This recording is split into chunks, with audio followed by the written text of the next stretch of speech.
How to do, Camperinos. Make sure you get your water, fill up your canteen, and get ready with your marshmallows, because it's time to get started. Less than 2 minutes. Let's get her going.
Alrighty, campers, give me a second here because I'm currently underdeveloped for my typical stream setup. Let me see how's this going.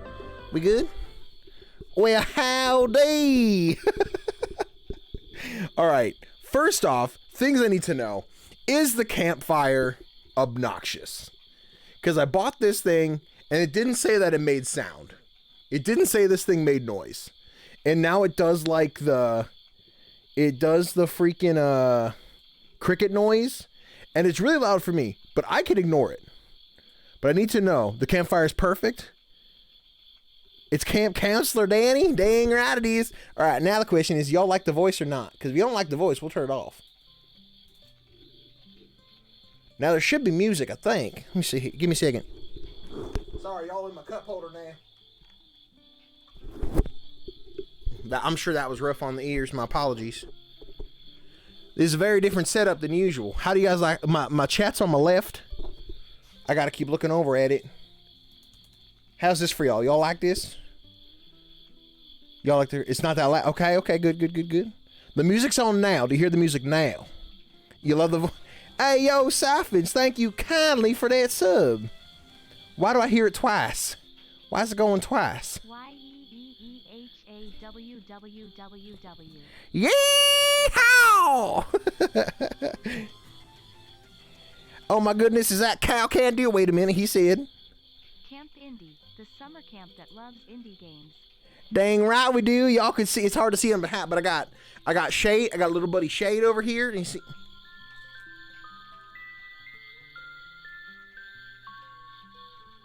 my belly's sticking out. Oh goodness, that's gross. Y'all hear that one? Alright, let me slide him back on. We got Shade. And I got the Cuphead book, just in case we get down to the nice calm stuff. But I need to know, y'all, do you want the Camp Counselor voice? You want Camp Counselor Danny? Or you just want Danny to tell stories? Y'all tell me, I'm gonna do the best that I can here. This is fast and loose. This is so realistic with the amiibos in the back. Listen, I brought in like an old coat rack and draped a blanket over it just to cover all that because it's currently a mess behind here. So, any Danny bet. Camp Counselor. All right, y'all want to stick with Camp Counselor Danny? I can certainly try that. I'll certainly do the Camp Counselor Danny voice. TikTok, I love y'all over there. I can see y'all there. I appreciate you watching the content. I cannot read. Your chat from over there is about as small as a little splinter you get from the wood benches at camp. So I can't see you, but I can feel your support, and I appreciate y'all being here. Thank you for watching. It's Camp Counselor Danny. Indeed, I see Agent Falcon. I see Savage. Oh, good. Wally Walbers Jr. I could not do that for 3 hours. I will tell you guys what. I would end the stream after about 45 minutes. Couldn't go that long. Dan just rode a dirt bike for the first time and just got a girlfriend. Oh, congratulations. I thought you were saying it was me. It was like, Camp Counselor Danny ain't never rode a dirt bike. But congratulations on your girlfriend, buddy. Best of luck to you guys. Hope you get married and have a bunch of children. Or if you don't, children are expensive. Hope you all have a good time. I want to get splintered. Yeah, you got to make sure you wear your long johns. See, Camp Counselor Danny wears his jeans. It's hot out here, but if you go out there wearing your short shorts, you're going to sit in that bench, you're going to get scraped. Well, thank you for the hydrate there, Siphons. Let me get on down in here. Oh. The problem is this cup assumes that I'm left-handed, so I can't really drink it with the handle. I got to turn... just like Mother used to make, just like Mom's water. Put that on the ground. All right, well, I think I can move the mouse for now. Let me see here. Oh, congratulations on the blood donation, Falcon. That's awesome. Kay, good to see you. Thank you for joining tonight. Good W. Now I'm gonna chill. Yeah, enjoy it. Chill with the boys, buddy. Chill with the boys. Is the music too? Can y'all hear the music? Is it too loud? Too quiet? Is this good for y'all? I can hear it fine, but I'll make sure y'all can hear it good. I don't want to make it too loud, too quiet. Voice is good? All right, glad you like the voice then. I really want to see Counselor Danny angry, but I'm going to do the... Uh-oh. There is music. It's like camp music. You don't hear it? How about now? Is it better? Oh, goodness gracious. Y'all thought Camp Counselor Danny was about to have a good old time, and you thought I wouldn't be prepared for this. I'm Mr. King Dice. I'm the gamest in the land. I never play nice. I'm the devil's right-hand man. I can't let you pass, 'cause you ain't done everything. Bring me those contracts, come on, bring them to the king. Y'all thought Camp Counselor Danny wasn't going to be ready for that one, but he was so ready. Y'all weren't prepared for that one. A little bit Falcon. You might clip, but it's all right. I tell you what, I clipped it from my keyboard. Now should all be good and dandy. Should be fine and dandy. Y'all sure the campfire ain't too loud? You sure this thing ain't making a lot of... Ooh, it's hot. It's hot. Ooh. Don't touch the fire, kids. That's dangerous. Choose right instead of doing... You know what you did? You did a good job. Spartan Rage, I'm gonna... See, I'm looking right at chat right now, so you got scared. Y'all see that hype train going? Thank y'all for the hype train. I see y'all doing... Do y'all hear the music now? When's book time? Shortly. We're gonna get right into it. I got a couple ideas here. First, I got the cup. I think this would be a nice palate cleanser. Going on with the Cuphead, A Mountain of Trouble, sorry. We'll try and go to that like towards the end. That'll be a nice little palate cleanser. I got my mom's iPad. We're gonna use that. We're gonna tell some ghost stories, because we also have the zombie apocalypse story from one Camp Counselor Phantom Composer, and she gonna tell that story, right? She gonna tell a story real good. Well, I'm gonna tell a story, but she wrote it. But I gotta make sure that she's here for it. So she in class right now, so we gotta wait. So we're gonna do that. But we're gonna try some simple ghost stories to start. Cow Clog the outhouse. Tell Camp Counselor Papa Papuli, he's in charge of the outhouse. Counselor Rennick's in charge of making sure we got food and cream soda for everybody. And Camp Counselor Phantom, she's in charge of writing the ghost stories, and Camp Counselor Danny will tell them. That's how that goes. Would I miss that inspired the stream? Well, Savage, a long time ago, less than a year ago, we had this fun thing called SUBTEMBER. And basically, if y'all hit a certain amount of sub goals, y'all were going to earn a bunch of rewards, such as a campfire stream. We had the movie night with Thor: Love and Thunder. We had, what else? We have a May dress stream eventually when I get one. But it was a big thing we had to make sure we got done.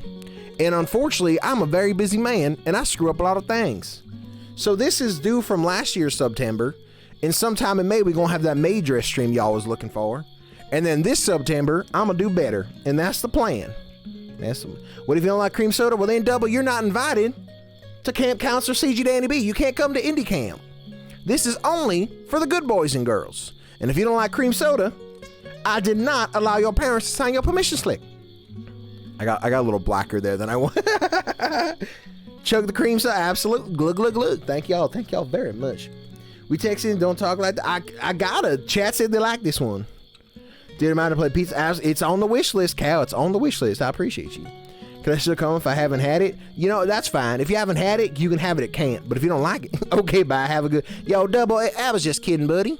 You're allowed to not like... I mean, you're not allowed to not like cream soda, but maybe you should keep that a little secret. But it's okay.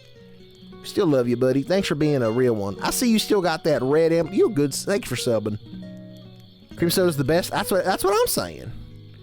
We stand on cream soda lake, so that's all you're drinking. Absolutely. The lake's full of cream soda, everybody. Just hide in the trees. There you go. Double can hide in the trees. Can't come out for canoeing, though. If you try to come out canoeing on Cream Soda Lake, you're definitely going to some in your mouth. Counselor Danny, I may have eaten before I got... Oh, Falcon. You know what? That's okay. Because before we get started, I got to make sure... Let me get the mouse out of my lap. Anywho, Zazzles. Don't forget, y'all, we got... This is... You got to bring your essentials to camp. I'm sorry, this might be loud. But this is my talent camp survival kit. First, we got your hat. Now, I have my other hat. This one came scaled for what is most likely a 5-year-old. So, I don't know. I don't know how well this would work for the average human being. But I'm going to throw that on the floor. What else you bring? Sometimes you bring your canteen. This one is too petite for me. But... You gotta bring it just in case you're dehydrated. No milk, just water.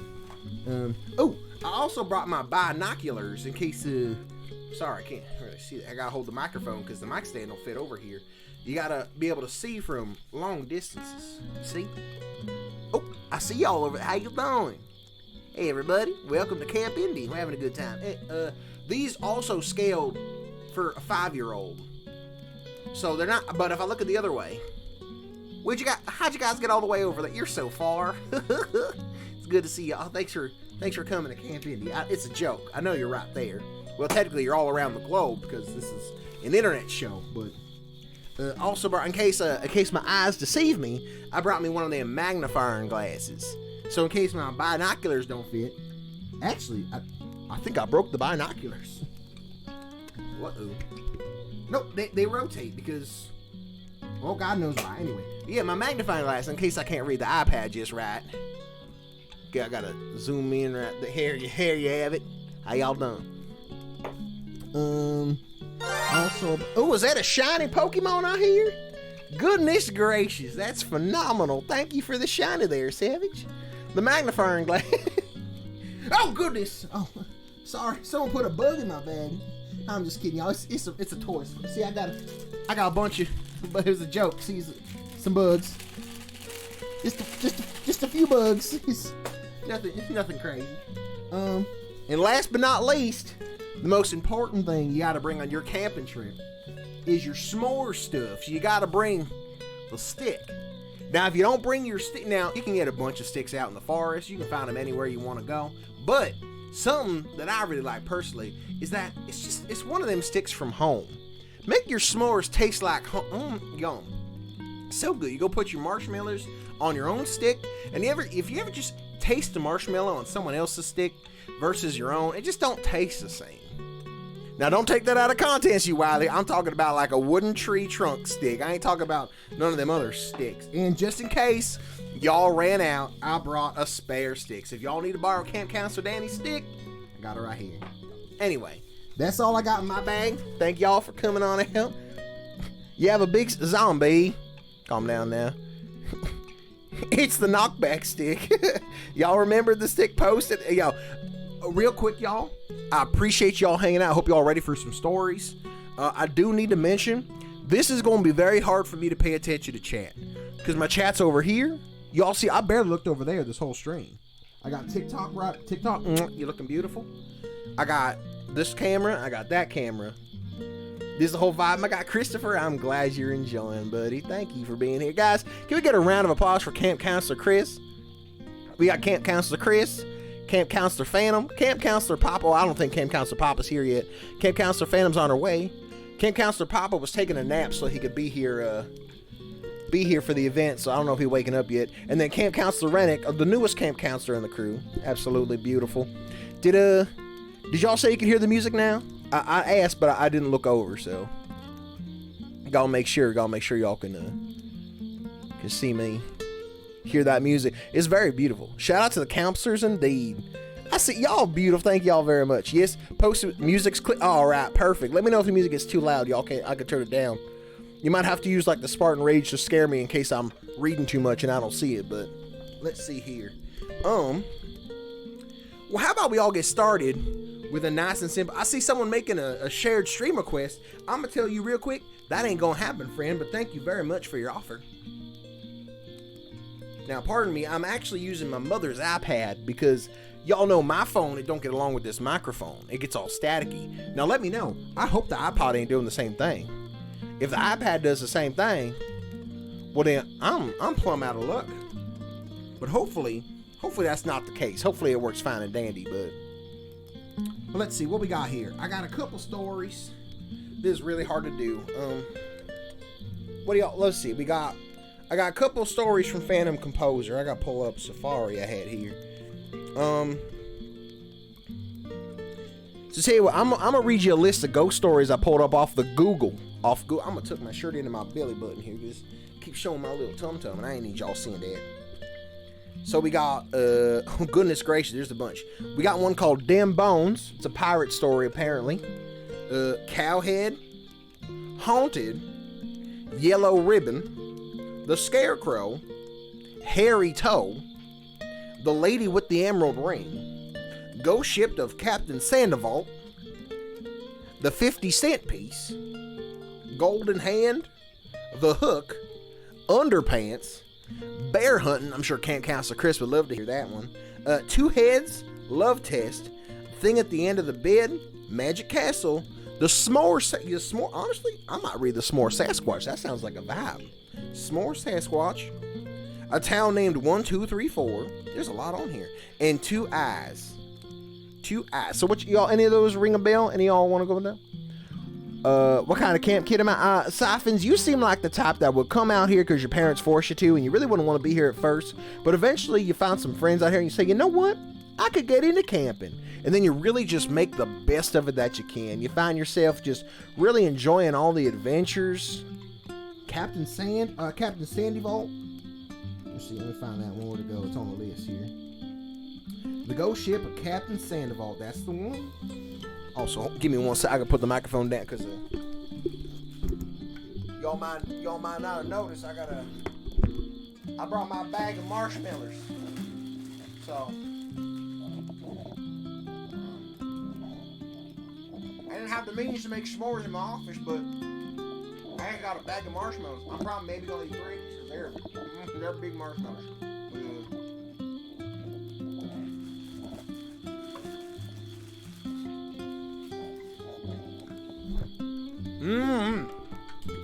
Marshmallow goodness. Yeah, they were all listed on a website, AmericanFolklore.net. So I'll pull this up. That's a little shorter than I thought it would be. That's alright, we're gonna get into this one. Pirates are, I'm getting into, ooh, very nice lap. Pirates are great. I love me some pirates. Okay, so Randy wants the bear one. So let's do, they're pretty short. So let's do Captain Sandoval, then we'll do the bear one, and then Camp Counselor Danny's really feeling that, the S'more Sasquatch one, so we're gonna do that one right after that. She's getting really into pirates, man. Because of Uncharted 4 Lapis, you're saying just the words Camp Counselor Danny wants to hear. Abso-freaking-lutely. Uncharted 4, one of the best darn video games ever made this side of the East Coast. Well, I think it was made on the West Coast, but you catch my drift? The thing at the end of the, okay, all right, y'all got some good one. Y'all picking some good one. All right. So here's the plan. We're waiting for Phantom Composer to show up so we can read Project Gnome. But something I gotta let y'all know. We may have had that calm music, but now it's story time. Y'all ready? Uh-oh, hold on. Give me a sec. Camp Counselor Danny forgot his flashlight. Stay right there. Sorry. I'm usually more prepared than this. Gosh darn, how y'all think that thing ain't loud? Excuse me, pardon me. Squeeze on happy. Gotta get my flashlight just in case things get spooky. Gotta make sure you see at night, you know? And don't forget your bug spray. You don't gonna let them skeeters bite you, okay? Don't forget your bug spray.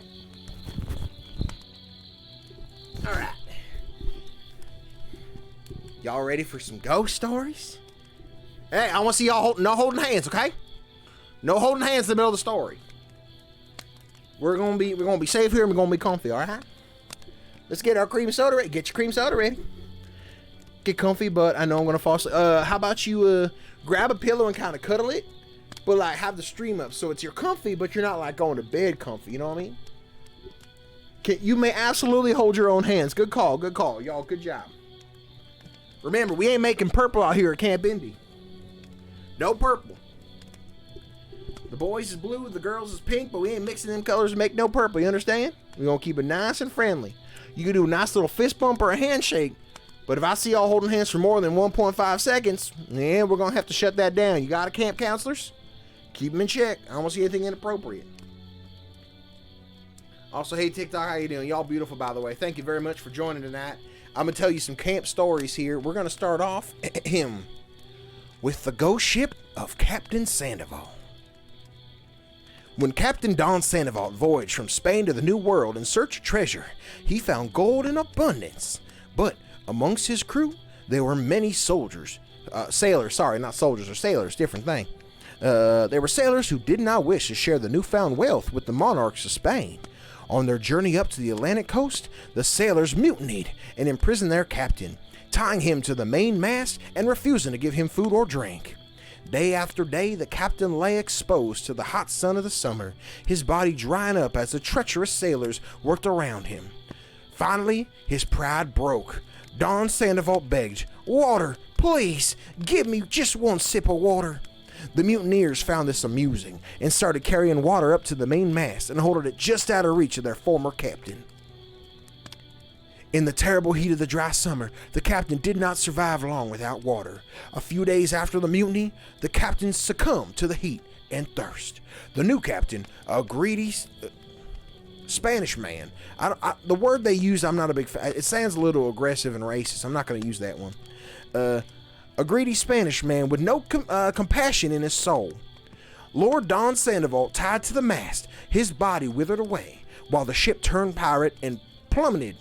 Plummeted? That ain't right. Turned pirate and plundered its way up the coast. But Providence was watching the ruthless men. Excuse me, I'm making a lot of saliva reading a story like this. My apologies. Yeah, finish it. Y'all, I'm finished Uncharted Legacy. Enjoy yourself. Enjoy the stories. A terrible storm arose and drove the ship deep into the Atlantic, where it sank with all hands, the body of Don Sandoval still tied to the broken mast. Shortly after the death of the mutineers turned pirate, an eerie ghost ship began appearing along the coast, usually in the calm just before the storm. It had the appearance of a Spanish treasure ship, but its mast was broken, its sails torn, and the corpse of a noble-looking Spanish man was tied to the mast. The ship was crewed by skeletons in ragged clothing as it passed other ships or houses near the shore. The skeletons would stretch out bony hands and cry, "Water, please, just give us one sip of water." But none of them could help, and they were eternally doomed to roam the Atlantic, suffering from thirst in payment for their terrible deeds against their captain and the good people living along the Atlantic coast. Well, how'd you guys like that? Did you like that story? It's got a happy ending, don't you think? Boom, there's your dab siphons. My apologies again. I cannot see them in the moment, so I appreciate your patience while I did that one. I see Zombie redeemed a Spartan Rage, and it did not go off. I did not see that. Christopher, I see you trying to hold my hand. Hey, what I tell you? You gotta be inspiration for these kids. Behave yourself. Behave yourself. Campcast Chris, how dare you go against the rules? Absolutely. Don't talk about it, Rennie. Well, I'm not sure why it didn't work. That's a great question. Remind me to see if I can refund that then. The Trigger Fire should work. Y'all did the hydrate, right? That showed up, didn't it? I think Trigger Fire might be fighting. Pretty nice. What did I come into? This is story time, Super. I told you all about this. I think a small poopy. Oh no, siphons. You gotta make sure. Hey, if you need, the outhouse is right around the corner. I'll make sure. Don't get poopy at the campfire, because if you start to stink, if you get a little stinky, they're gonna be like, they're gonna not like it. So be safe, all right? Make sure. I mean, when you go in there, make sure you wipe. I know it's a little stinky in the porta potty, but you gotta stay healthy. If you're getting stinky at the campfire, people gonna notice. Well, there was our first story, y'all. How about we find another one? I know. What else did y'all ask for? Y'all wanted the bear one, right? Sorry, my microphone's a little far away. Next, we're going to give a shot to the bear hunting. That's the one. A scary bear story. I apologize. I hope I'm not making a lot of noise moving this microphone around.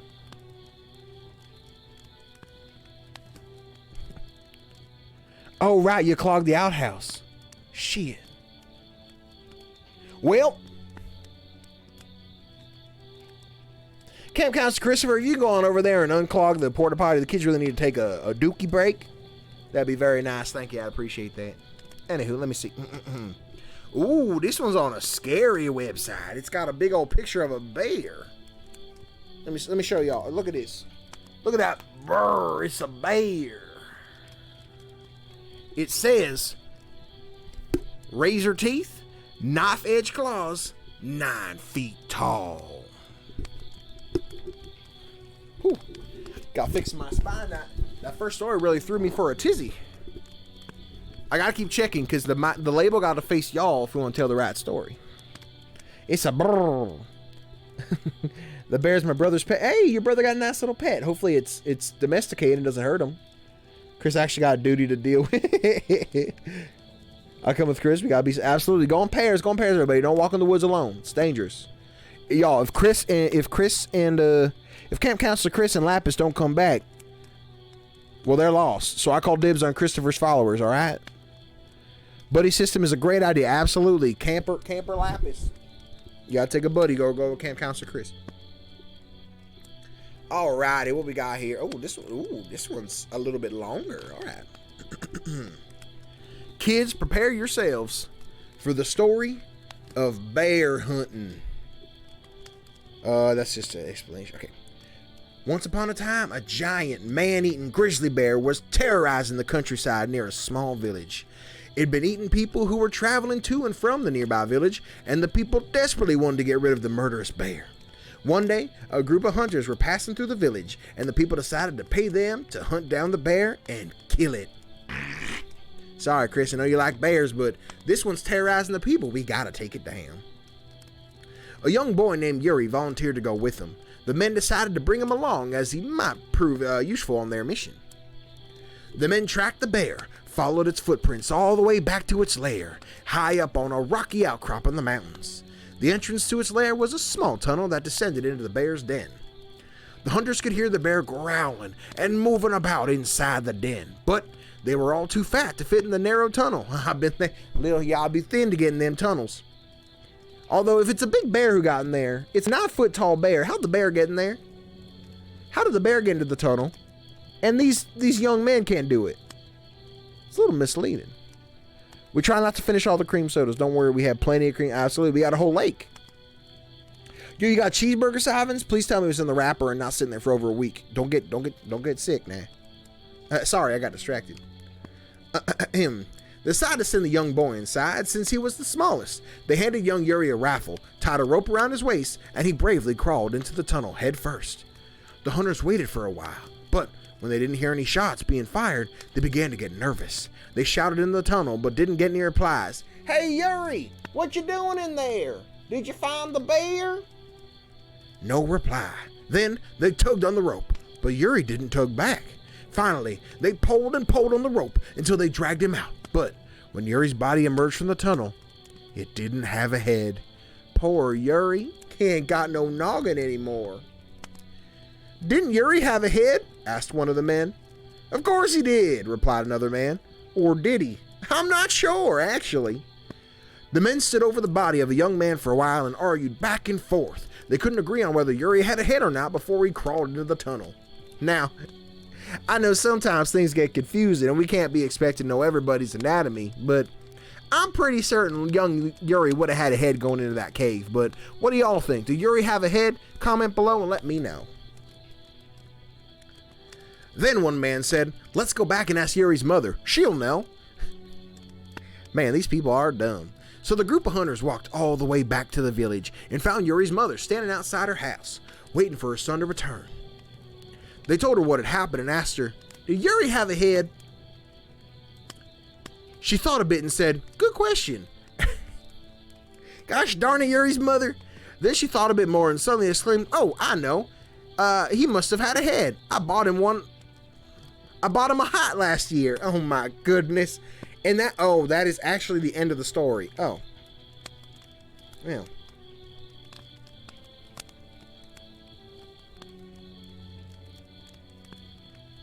Who picked that story? Who picked the bear one? The bear didn't even die. It wasn't even the bear ate the young man. And there was a bunch of hooligans trying to figure out if this bear or this young man even had a head. That was the end of the story. That was a ruthless one. Poor Yuri. Yo, can we get some cream sodas in the chat for young Yuri, please? Danny, I'm trying to tell you, I accidentally doo-dooed in the lake. Don't drink it. Oh, zombie. Zombie, that was pure crystalline cream soda. You done polluted it. We'll get janitor out there to fix it. Christopher, Camp Counselor Christopher, you can go out and clean cream soda lake, please. I'd appreciate that. I got my food card back. I needed everything's mixed. Hey, there you go. Very nice. Bring the food card back. And ain't got no gas. What, Yuri ain't got no gas? We're not very deep in the south. I'm from the south, but this is Camp Indy. It's in the middle of an imaginary island that we don't know about. Maybe they were bare naked. Yo, thank y'all for the cream sodas. Yuri would be proud. All right, let me see. All right, so we did bear hunting. Hold on. I'm going to read. Camp Counselor Danny's going to read The S'more Sasquatch. Also, forgive me, because I'm trying to get cozy here. It's a little tough. I got to hold the microphone. I should have, if I can get a wireless microphone to kind of pin to my shirt, I think that'd be really nice, but I don't quite have the means for that at the moment. Okay, let me see. I'm going to get me one of them marshmallows. Y'all bring marshmallows? Bring them. It's a good time on them marshmallows. Mm-hmm. Also got my camping socks on. Oh my goodness.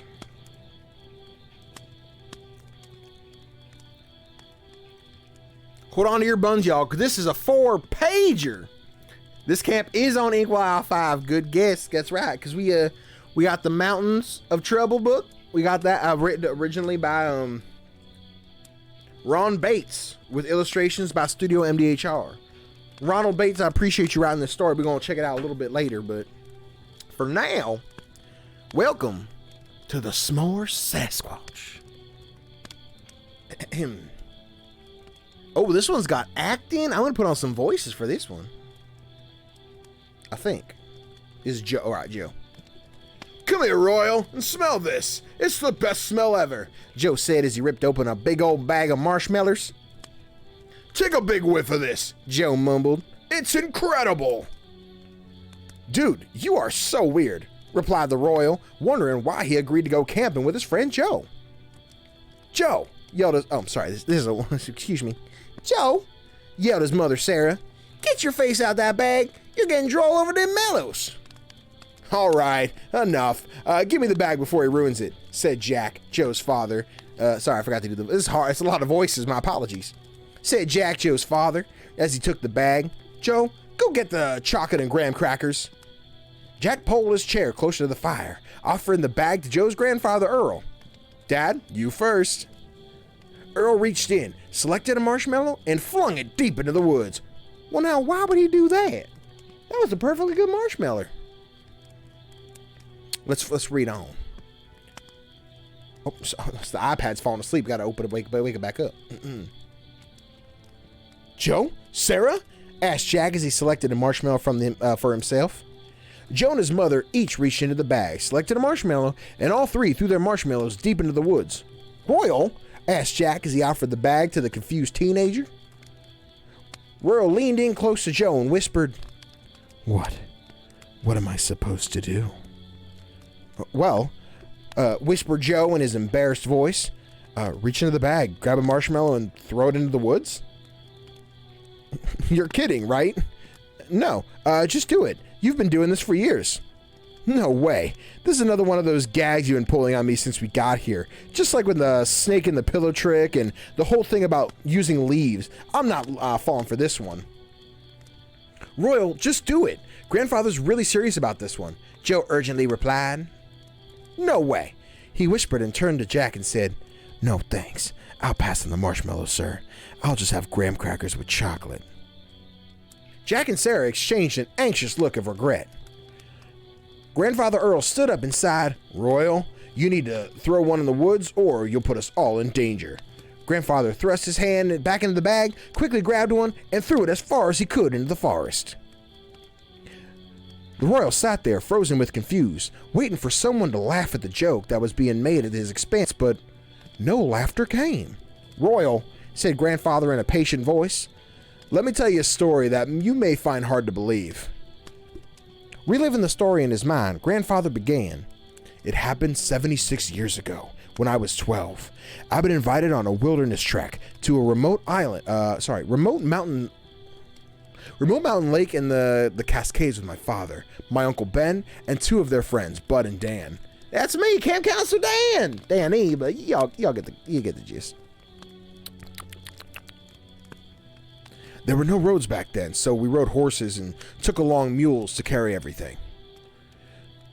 We had set up a nice camp with a cooking area and a hand-dug latrine.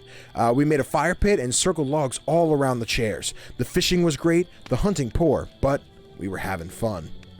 On the 13th night, Ben pulled out a bag of marshmallows he'd been saving. He wanted to make sure a special camp treat, something we called "Gimme some give me some more." Says a couple. It's yeah. Nowadays, people just call them s'mores. They weren't well known back then, and we would have never had them if his daughter hadn't been a Girl Scout. Ben dropped 3 marshmallows. Still voice. Ben dropped 3 marshmallows before he figured out how to get them to stay on the stick. My dad, Ben, and I each picked up a dirty marshmallow and threw it into the woods. Don't know why we did that. We just did. That's all. Ben roasted marshmallows and piled the gooey mess onto graham crackers with chunks of chocolate. When the fire died down, Ben stored the leftovers in a tin that he had packed. Sorry, guys, I got to scroll again real quick. Uncle Ben, he's back, everybody. Uncle Ben. We got some salmon in here. Grasping onto him, sir. Absolutely. Do what you got to do. Do what you got to do. Cooking some good old fish. There you go, Lapis. Make sure you make some for everybody. Campers like fish. We crawled into our bedrolls and fell asleep. It was the middle of the night when a loud crashing noise woke us. We all jumped to our feet to see what it was and found giant boulders crashing into the campsite, obliterating everything. All of us started to run around trying to get to see what was in the darkness. Dan found this lantern and frantically tried to turn it on. The noise was deafening. Dan found the switch to his lamp and suddenly beamed with light. You could see sofa-sized boulders strewn all over our campsite and large, hairy ape-men surrounding us. Multiple ape men is a bunch of Sasquatches. Oh no, that can't be safe. Just then, a huge brute came running from the darkness and snatched Dan as if he were a rag doll. His lantern fell, and we could just barely see what the beast was sniffing. I can't read. The beast was sniffing Dan. It was an eerie, wet sniffing sound. Then, grotesquely, it started licking Dan's shirt like a lollipop. With immense ease and power, the beast leapt into the wood with Dan, clutching him as if he were a football. About then, we noticed an awful, dreadful stench. Bud dropped to his knees and began vomiting. As he struggled to control himself, another hairy giant sprung from the blackness, grabbed Bud, and sniffed him hungrily. The beast let out a terrifying bellow and carried Bud away. Ben and I stood trembling with fear. Dad, somehow, found his rifle and fired a shot at the creature that had taken Bud. The gunfire spooked the other beast. They vanished into the forest. Our camp was destroyed. The horses had run off. The mules were crazy with fear. And of course, 2 of us were gone. Dad threw our boots at us and told us to grab our rifles. We had to get help. We had to get out of here. Every twig snap, every animal screech sent us scrambling faster. After the giant beasts were after us, we ran with abandon. Eventually, complete exhaustion overtook us. We stopped and collapsed. I'm really bad at I read faster than I actually read with my eyes, so sorry. I butchered some of those. My apologies. What's up, King Kong? We're doing some stories. Sounds good, Lapis. Thanks for stopping in, buddy. Enjoy your camp experience. We were dazed, hungry, and frightened. We took inventory of what we had grabbed from the panic flight and discovered that the only food we had was a tin of s'mores fixings that I had grabbed. Ben started a campfire and we began to roast the marshmallows. It was too scary. Also, this is all like quotes, so I'm not doing Camp Counselor Danny because this is somebody else speaking. So sorry, my apologies. It was too scary. My hands were shaking so badly to even put a mallow on the stick. I kept dropping it. Ben threw that one in the woods and handed me a clean one, but I dropped it into the dirt as well. By then, I was too upset and too tired to eat, so I angrily threw it in the woods. I lay down and cried myself to sleep. Goodness gracious, this is a lot of narration. It was the stench that woke me up. I gagged as the odor became overpowering and the noise from the beast grew louder. Suddenly, they were upon us, hitting us. One, growling loudly, grabbed my dad, sniffed at him deeply, and dragged him into the dark forest. In an instant, they disappeared. It happened so fast that there was nothing Ben or I could do. Ben grabbed my arm, snatching off the ground, and we ran madly. I don't know how far we had gone before we came across his dad's horse. Ben coaxed her over and threw me over the bareback. Onto her bareback, there we go. I was numb and could barely move. We rode that horse frantically out of the woods. When we arrived in town, people wouldn't believe Ben or me, though we weren't pulling a joke on him. After a day of constant crying, and when no one else in the camp showed up, the local sheriff gathered an armed posse and took Ben back to the lake. My arm's getting a little tired trying to hold this thing up. Yo, what's up, Cub? We're doing good. Camp Counselor Dan is reading some stories to the chat. Grab your marshmallows and grab a seat. To go back to okay. When they got to the destroyed camp, all they found were giant, man-like footprints that they were way too large to be human. Some call them Bigfoot, others call them Sasquatch. Is what the sheriff said. I finally got to do my voice. Holy shit. They're seldom seen around here, and I've never heard an attack like this. He was puzzled. One of the men found the stick Ben used to make s'mores. What's this? He asked. Ben explained about the marshmallows and the messy snack he had cooked. The sheriff asked, what about the second attack? Did you have these s'mores in there too? It dawned on Ben that they had them in both camps, and only those that threw the marshmallows in the woods had survived each attack. Each person that did s'mores without tossing the marshmallows into the forest had suffered a violent death. Ooh. You see, Royal, back then, not many people had ventured far into the mountains, and those marshmallows were the first to ever have been a part of the woods. It's from our terrifying experience that we've learned that the Sasquatch has a terrible sweet tooth, and the scent of roasting marshmallows attract them from the miles away. Those who absent-mindedly throw marshmallows in the woods had inadvertently shared with the Bigfoot, thereby saving their own lives. And those who didn't toss the marshmallow into the woods, well, the Sasquatch simply took them.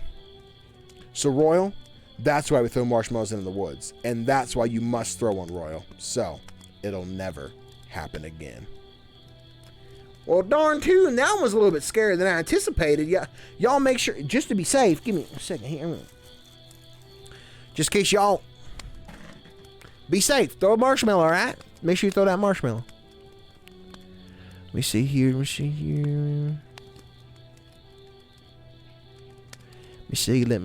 Dragonborn Bart, I did download a recent version. I think it is the most recent version you posted in the Discord.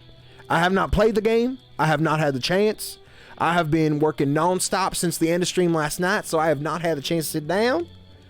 But I do have it downloaded, so if you have the most recent version, it should be alright. Very scary. Everybody, make sure, if y'all didn't throw a marshmallow like Camp Counselor Danny did, make sure you do that. Throw that marshmallow, because that, whoo, boy, oh boy, was that a scary one. Let's see, we got a 642. Let's see, what? Someone else asked for another one. What's on the list? Let me see here. Alright, Dragon, then I have to update the other one, because you put one last night, and then you put another one. That's the one I downloaded. So if you have a new one, I gotta check that one. Does your brick of cocaine count? No! There should not be a brick of cocaine at Camp Indy. That's not safe. What? Y'all asked for another. What was the other one? Damn bones. It wasn't underpants. Oh, it was the thing at the end of the bed. That's the one you asked for. The thing at the end of the bed.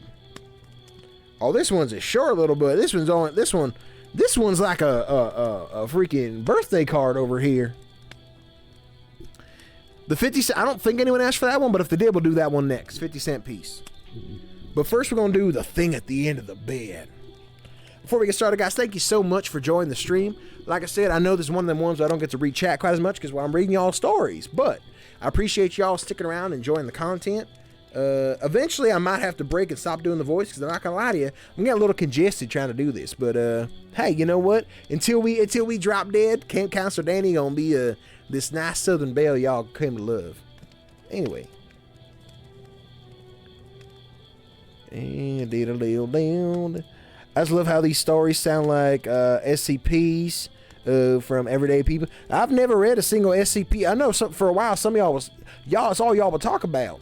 You posted in Discord like, y'all see the recent, did you guys all see the recent SCP iteration over on the Reddit? And I'm like, I don't know what that is. Then y'all be talking about different monsters and stuff. I was like, I don't really know. I love this so much. You're going to upload. I hadn't planned to, but I might be able to. I might do that, maybe, possibly. Consider it. It'll definitely be saved on Twitch for sure, but I might be able to put it on YouTube. Camp Counselor Danny might have swap with his 10, also named, yes, my Camp Counselor brother Danny is also Camp Counselor Danny. He's currently out on a walk, a nature hike. He likes to get them on the night. He should have taken someone with him because, you know, it's important. It's important to have the buddy system out here, but I think he's all right. He'll be all right. He's going to be just fine. I sure wish I had a microphone arm right now because good golly gosh, golly gosh, gosh, garly. Gotta do one of them stretches. I even got my little armchair here. You gonna sit here and watch them fireworks out there, watch the shooting stars. It's a good time. Actually, let me get some of that agua. Remember, kids, stay hydrated. Drink your water. It's hot out here in the summer.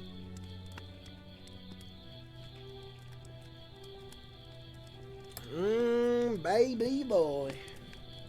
Hey, you know what? While we're at it, let's grab me another marshmallow. And these are even the s'mores. These are like the flat little squares. These are meant to be made into s'mores.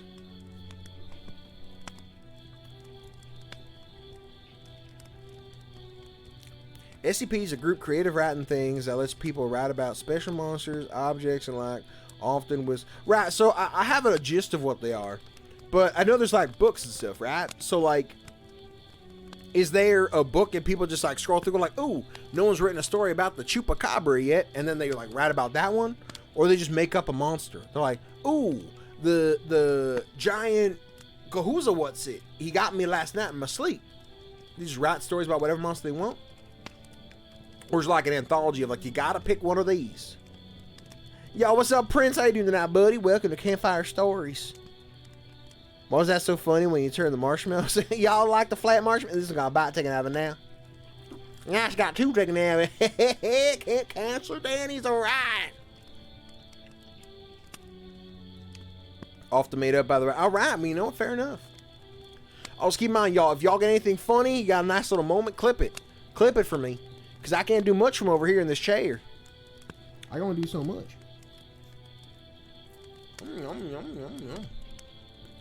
It's good ass marshmallow.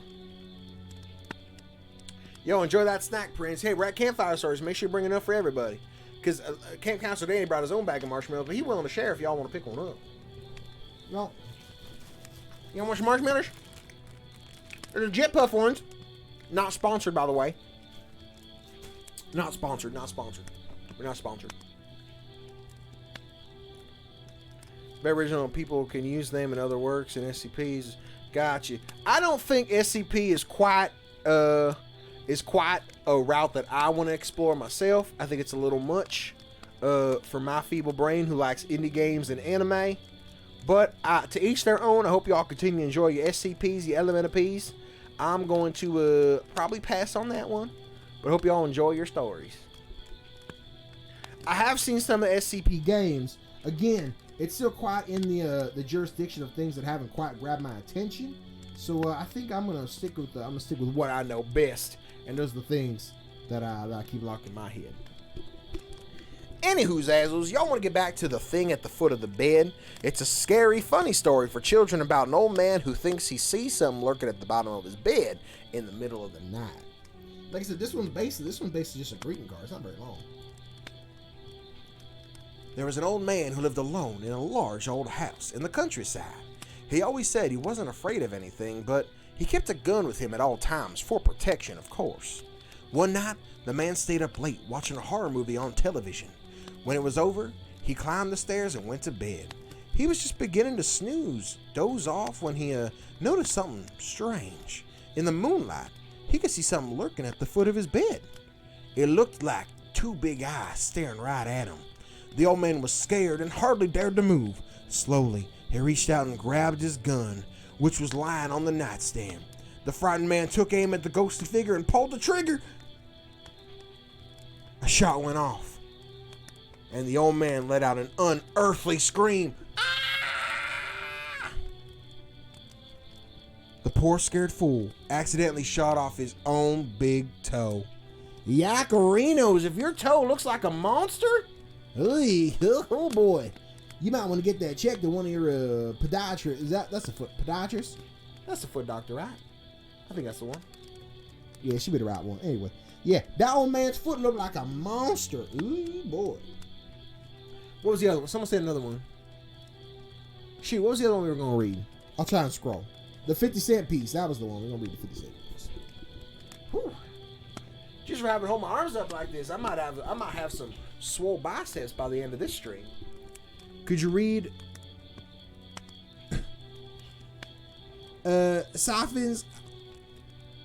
I don't know if Michael Hunt Smells Like a Fish by Brad Goss is one that I should read, because it sure sounds like one that's going to get me banned for saying the bad C word. Just based on the title, it's going to make me say a bad word. I don't know if I should read that one. I'm 100% matching that Scream with Godzilla. I can't wait to see it, Medic. Make sure you put it in the memes channel. Y'all make some of the best memes I've done seen as a content creator. If y'all post them memes in the Discord, I don't think I post a few on Twitter, but not a lot of them. I gotta post more of them. I still have to make that TikTok a fan with the shiny head. That was a good one too. That was a really good one. Let me see. The next one is the 50 cent. Oh, that's a solid one too. Nice little short little dude. All right, ready? Did I miss the story? You missed quite a few there, Bird, but not the important. Well, not the important ones. We haven't read Phantoms yet. We haven't read any of the Cuphead book. We just read a couple of the internet's favorite ghost stories. Welcome back, though, Bird. Good to see you again. Randy, thank you for plugging all them social medias. I appreciate you. All right, to now we're on to the 50 cent piece. See, here's the gosh darn diggity thing, because ain't no one done seen what we got going on. I'm Mr. King Dice. I'm the gamest in the land. I never play nice. I'm the devil's right-hand man. I can't let you pass, 'cause you ain't done everything.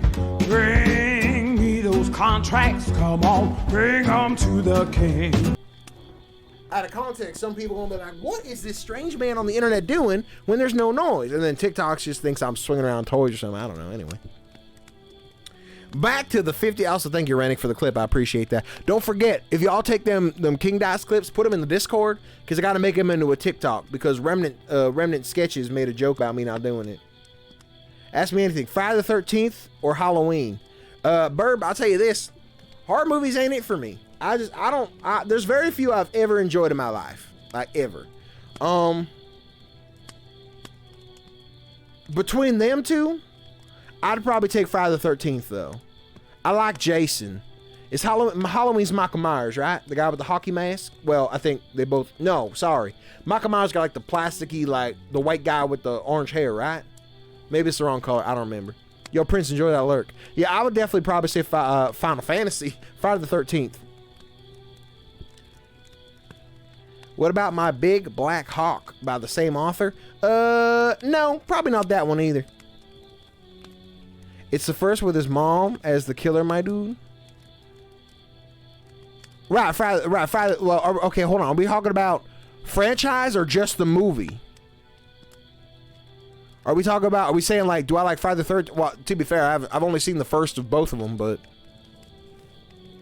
I remember because Chris, we watched it for Chris's podcast, the Let's Talk About It, where we watched all the horror movies from the first Ice Nine Kills album, and then we like ranked them and talked about things we like and things we didn't like, and I talked about how I didn't like most of them, but I do remember it was his mama. But I guess if we're comparing the first one, I guess I do prefer Jason as Jason, not as his mama.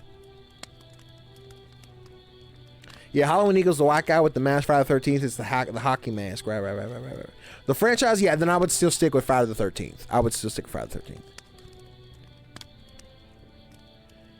Cucumber Curtis can't come to dinner.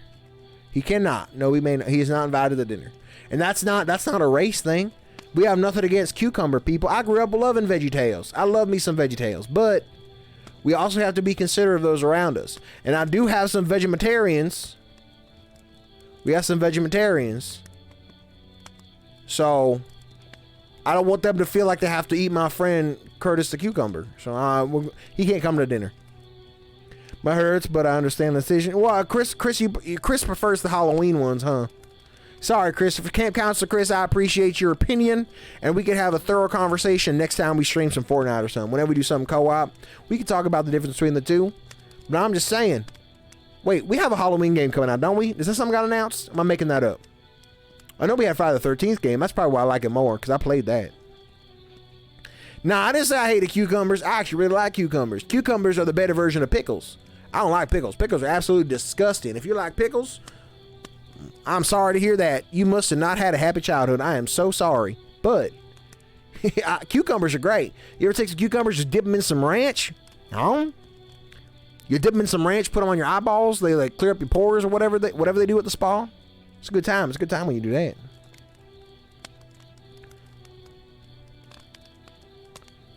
All Halloween minus the Rob Zombie. Fair enough. I know there's a Texas. That's the one. Texas Chainsaw Massacre is the one we're getting, and then there's Killer Clowns from Outer Space. Right. You're right. Sorry, I thought I had the burp. Didn't come out. You're right. It's the Texas Chainsaw. I knew it was something else because we had Friday the 13th. We had Predator, which isn't really a horror movie, but you hate pickles. They're amazing. I remember I would always rob the restaurant my mom worked over. Listen, if we ever go out to dinner together, you can have them pickles come on the plate. Pickles are disgusting. Nasty, just soaked in vinegar and just nasty, gross, soggy, green lumps of grossness. They're absolutely disgusting. Pickles are nasty. If you like pickles, I feel bad for your son because I got 99 problems and boy, pickles ain't gonna be one of them. Yahoo! Dog, I wish though. Listen, maybe if the Texas Chainsaw one goes well, we might get a Halloween one. I do like cucumbers. Cucumbers are right. I like cucumbers. I like sliced up cucumbers. I don't like pickles though, because see, pickles, it's like, I like to think of pickles, let me run it back. I like to think of cucumbers as the dry cereal when you pour the milk on it, like fresh. It's nice and it's not soggy, it's just wet, right? The pickle is when you pour the cereal, and then you pour the milk and you let it sit there for 15 minutes, then you come back and eat it later. That's the pickle. That's disgusting. That's absolutely terrible. Who does that? Damn it. Sorry, Burb. I'm just spitting facts, buddy. I'm just spitting facts. It's the vinegar and the texture, right? So like, because pickles are just like soaked in the water and the brine or whatever. Sorry, not the vinegar. It's sometimes vinegar, I think, but the brine, the salty brine, just makes it sit there for 19 years. I don't like that. Pickles are they're gross and wet and soggy and over liquidated. Pickles are the jocks that all the girls love, and I'm the one of them girls. Ew, siphons. Listen, I had a chat that love cream soda, but they also love pickles. Y'all really do be a double-edged sword, aren't you? It is kind of like Gavin in the wet bread situation, except like I don't puke when I see a pickle. I just puke when I eat a pickle. Like you ain't gonna put a wet pickle from my face. I'm like, ooh, what? You know, ain't gonna happen. It's fair trade. You don't like the pickles. I don't like. Well, Zombie, your opinion about cream soda is irrelevant. If you don't like cream soda, your opinion is irrelevant. Double, whoever Zenoza, y'all got terrible taste in soda. That's all I gotta say. Go with clips, and now I'm editing Camp Counselor Godzilla Danny. Guys, what a name. Count me in. Can we stop describing pickles and cucumbers? What's wrong with a little wet cucumber? Am I wrong? TikTok chat, I know y'all can hear me. Am I wrong? Is a pickle not wet? Pickles are wet. I like pickles and cream soda, and that's fine. You're allowed to like them. Just don't hate on me for not, because they're disgusting. They're absolutely terrible. Pickles are made by the devil. And that's not me being mean. That's just me being truthful. I can't eat a pickle by itself. I have to eat it on a burger. See, now every now and again, I'll order one of them. I can't say the name of the burger, but if y'all get a McDouble and a McChicken from McDonald's, and you stack them together, you know the name of the sandwich. I don't have to say it out loud. Don't type it in chat, please. I won't get in trouble. Every now and again, I'll just take those and put them together right away. But sometimes you go to take a bite, you can block that pickle with everything else in there. But sometimes that pickle really be sticking out. So you got to be like, sorry, can't do it. When you taste that pickle, it's done. It's donezo. That's why I always order my burgers without pickles. All the time. Is that good for y'all? I feel like I keep moving this microphone. I hope it's not loud or quiet or whatever. How else would you describe it? Yeah, how else would you like me to describe a pickle other than wet? Would you like another word to be used to identify the pickle? I ain't saying nothing offensive. I'm just defining the pickle as it is. Wet. Nah, moist makes more people uncomfortable. Sorry, y'all, if you didn't like it. I'm sorry, my apologies. They're moist. Y'all really want me to call it moist? If I start calling it moist and y'all gonna get upset because I use that word, that's on y'all. Y'all made me pick that word. I've been doing this voice for a long time, and honestly, I feel like I'm gonna end stream and keep doing it. I'm gonna somehow just let it slip me. Whoop! Camp Counselor Danny just stuck doing it. My mind's in the gutter. Absolutely, I get that. Wet cucumbers, kind of nice. You wash them off, put them in the ranch. I don't know what cucumber sounds like a fun night. Hey, yo, calm down now. Siphons, I asked you not to type it in chat because the second half of that word is not okay. It might not be okay. Twitch doesn't like that word. I asked you not to type it, you son of a gun. But of course you went and broke the rule anyway. God damn it, Siphons. Why do we have rules if we're just going to let chaos reign? Gosh damn it. Super, thank you for the hydrate. It sounds like Trigger Fire broke. I still drink the water. Sorry, y'all. Anyone trying to make the sound alerts go off? It looks like we can't do them tonight. My apologies. Yep, that's the one. That's the one, Burb. Yep, it's gang. Twitch doesn't like the word gang. Chris, maybe like just 2. It don't have to be anything big. Just to make them. Can you just delete the message? Can you just delete that one message? Is that possible? I mean, it's in the VOD now. It's permanently in the MP4. Like, it ain't going away, I guess. So, I guess really there's nothing we can do about it at this point. Y'all think you're ready? Thank you, Rennick. I appreciate you clearing that one out of there. Appreciate that very much. My apologies. I love you, Siphons. Thank you very much for supporting the content. But I asked you not to say that word. Can't say that word. I got Super's Hydrate. The group, absolutely, Cal. The Mick group hug. Listen, that is a good burger. Every now and again, you grab, what I'll typically do, if I'm feeling real feisty on a McDonald's night, I'll grab me a 10-piece nugget with sweet and sour sauce, the large fry, a large crispy Sprite, no ice, because then you get more drink. If y'all get ice in your McDonald's drink, you're getting fooled. You're getting bamboozled. Because that's just less drink in your cup. That's less dip for your chip. If you get it, it's already coming out of a cold machine. It's going to be nice and cold and crispy. Ask for no ice. They can do that. It's easy. Anyway, and then you get the McGroup hug. You get the McDouble, the McChicken. You got a sandwich, the nuggets, the fries, and the drink. It's like the 4 for $4, except way more expensive. What's the meaning of life in detail, please? Well, zombie, there's a lot of people that will tell you different things about the meaning of life. Some people think it's a religious experience. Some people think we're here just to live a life and die with no true purpose. Some people think it's about finding your purpose and doing what you feel best in life. And honestly, I don't necessarily agree with any of those, but I think the third is probably the closest to what I would ask for.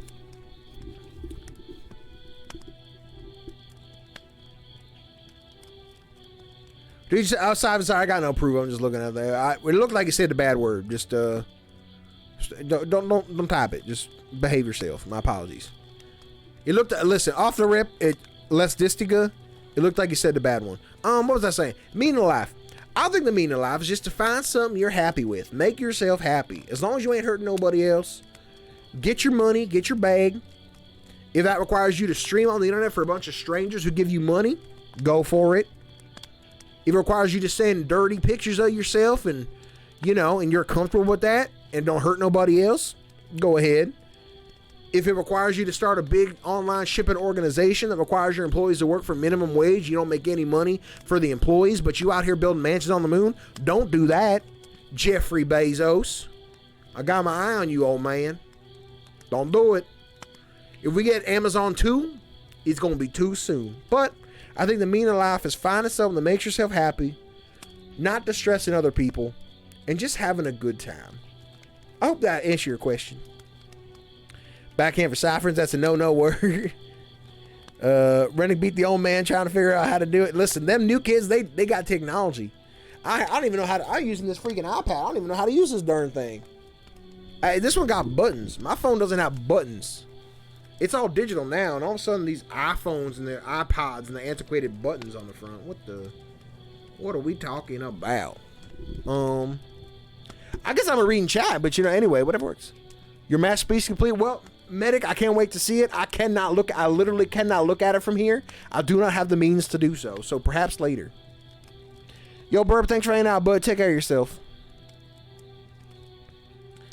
I've been here eating marshmallows and listening. I got nothing better to do. Could you pass the slash command my way? I'm not trying to time someone out of a 10,000 seconds. That's true. We did. Yeah, send them a DM. Let Chris know so we can time people out in the future when they type bad words. Almost like Siphons did. Siphons, I appreciate your understanding. Sorry. It immediately, just reading it in Twitch chat, it looked like you said the bad word, but I can understand that you did not. Also, I seem to have accidentally opened a slow cooker recipe for angel chicken. I could read that if you guys want. Let me see. Plainchicken.com. First you want 4 boneless chicken breasts, 0.7 ounce pallet of Italian dressing mix, 4 ounces of cream cheese at room temperature, 3 tablespoons of butter, 1 10.5 ounce can of cream of chicken soup, a 3/4 cup of chicken broth or white wine, whichever. If you're feeling like getting a little tipsy, the white wine's good. And also some cooked angel hair pasta. First, you want to take the chicken and put it in the crock pot. In a saucepan, you want to combine Italian dressing mix, the cream cheese, the butter, the soup, and the broth. You heat over medium heat until the cream cheese is melted and incorporate it into the soup. You pour sauce over the chicken, cover the slow cooker, put the lid on there. Turn the crock pot on low for 4 to 6 hours. You got to do it early enough because 4 to 6 hours is a long time. It's really early in the day. So make sure you're prepared if you're making it for dinner. And then you can serve it over the cooked angel hair. There's some notes on here about if you use boneless chicken breasts, feel free to use chicken tenders, thighs, or breasts. Tenders, thighs, or breasts. We all are big fans of tenders, thighs, and breasts. I just ate while you make me. My apologies, Super. I'll stop reading that one. My bad, y'all. My bad. My apologies. I just clicked on it because I thought it might be funny. I thought y'all might like a recipe. Need a drink, so I'll take a while. But absolutely. I don't care if it's from an angel or not. I don't want no hair in my food. Post it, you goofy son of a gun. I was hoping I wasn't holding my microphone the wrong way that whole time. Give me a second. Let me stretch this one out. Get a little tight holding this microphone like that.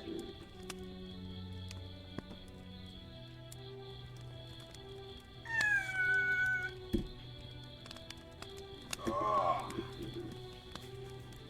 Alrighty. Yum, yum, yum. It's my pseudo tack. No marshmallow. Y'all want marshmallow? I have some ice cream learning from the past mistakes again. Would you like? I would absolutely love some. Falcon, what kind you got?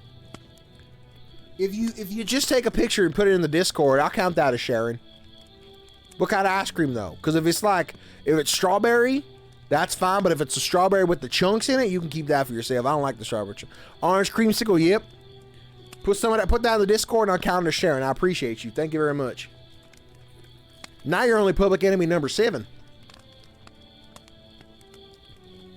Anyway, I haven't seen Phantom yet, but we're gonna read this. We're gonna read this next story. I know we put it on hold for quite a moment. Back to the 50-cent piece. Make sure y'all grab some water. Stay hydrated. There's a story told in Troy and Albany about a couple returning home from a trip to New England. They were driving home in a carriage. And who drives in a carriage? What is this, 1973? Anyway. They were somewhere near Spiegelstown when the light failed, and they knew they had to seek shelter for the night. The husband spied a light through the trees and turned their horse into a small lane leading up the hill. A pleasant little house stood at the crest, and an old man and his wife met the couple at the door. They were in nightcloths and were obviously about to turn in, but they welcomed the travelers and offered them a room. The old woman bustled about, making tea and offering fresh baked cakes. Oh, this woman got cakes. Ooh, that sounds lovely. Orange creamsicle emote? Maybe. I have to hit up Wesley about emotes. I keep saying that I haven't done it. Maybe I'll message him tonight or tomorrow, one or the other. But also, don't forget, y'all, early stream tomorrow. Stream's at 2 o'clock, 2 p.m., not 6. Because I got my parents' anniversary dinner. I still know where we're going or what time, so I got to go early, but we're going to do it. Anywho, Zazzle. Beep, beep, beep, beep. The old woman bustled about making tea and offering freshly baked cakes. Then the travelers were shown to their room. The husband wanted to pay the old couple for their lodging, but the old lady shook their head and the old man refused any payment for such a small service in their fellow New Yorkers. The travelers awoke and they tiptoed out of the house, leaving a shiny 50-cent piece in the center of the kitchen table, where the old couple could not miss it. The husband hitched up the horse and they went a few miles before they broke their fast at a little restaurant in Spiegeltown. See, it wasn't like they broke there fastly. It was like they broke their breakfast. They went and stopped and got some breakfast. The husband mentioned that the nice old couple to the owner of the restaurant, and the man turned pale. "Where'd you say that house was?" he asked. The husband described the location in detail. "You must be mistaken," said the restaurant owner. "The house was destroyed 3 years ago by a fire that killed the Brown family." Well, I don't know how to be a Brown family. Why couldn't it be a white family? I think Brown families be taking too much abuse in these stories. But oh, it's their last name. Oh, my apologies. Sorry, y'all. I thought the story was getting racist, and thankfully it was not. It was just a miscommunication on my part. "I don't believe it," the husband said flatly. "Mr. and Mrs. Brown were alive and well last night." After debating a few more minutes, the couple and the restaurant owner drove to the carriage back out to town towards the old Brown place. They turned into the lane, which was overgrown with weeds, and climbed the hill to the crest. They were found a burned out shell of a house that had obviously not sheltered anyone for a long time. "I must have missed the track," said the husband, and then his wife gave a terrifying scream and fainted in his arms. As he caught her, the husband looked into the ruin and saw a burnt table with a shiny 50-cent piece lying on the center. Well, howdy do, Timbuktu. Reddick, thank you for the sub, friend. Right at the end of the story, too. Oh, you didn't send a message. I was waiting. Oh, hey, I appreciate that. Anyway. That was quite an interesting tale. Yeah, I guess this young couple they must have been hallucinating in the night. And they thought they saw a whole freaking house. And, well, that sure don't seem right. That can't be right at all. You sent the ice cream. Thank you very much, Falcon. Once again, I cannot see Discord from this setup, so I will take your word for it and look at it later. There she is, Camp Counselor Phantom, reporting for duty. Goodness gracious, my leg be falling asleep up here. Excuse me. I got past this underneath the microphone cable. Excuse me. All right, there we go. Excuse me, Camp Counselor Phantom. How was your class this evening? Did you have a good one? Did y'all enjoy that? I hope y'all enjoyed that story. Let me, God, this is so hard to use an iPad with one hand. Done. Let me see here. I gotta pull up my email. I had to send an email to my mother to pull up on her iPad, so I got my stories here. Hello, friends. Oh, glad to hear it. Glad to hear it. The apocalypse. All right, now here's the question. Because Phantom sent me 3 stories. She sent me Project Gnome. That's the apocalypse story. That's the one y'all been waiting for. She also sent me 2 other. I think she sent me a 3rd one, but I could not pull it up because of the situation I'm currently in. But we have Red Light and we have the bathroom. Now I'm hoping the bathroom ain't a story about taking a big old poopy in the toilet and clogging it up, because that would be a little gross. But if it is, we'll power through. I'm glad you like the setup, Phantom. I still got, look, I got a little dude over here. Wrong ear. Oh, there we go. He's still singing. He's behind the chat, though. It's kind of hard to see him. As am I keep putting the mic behind my face.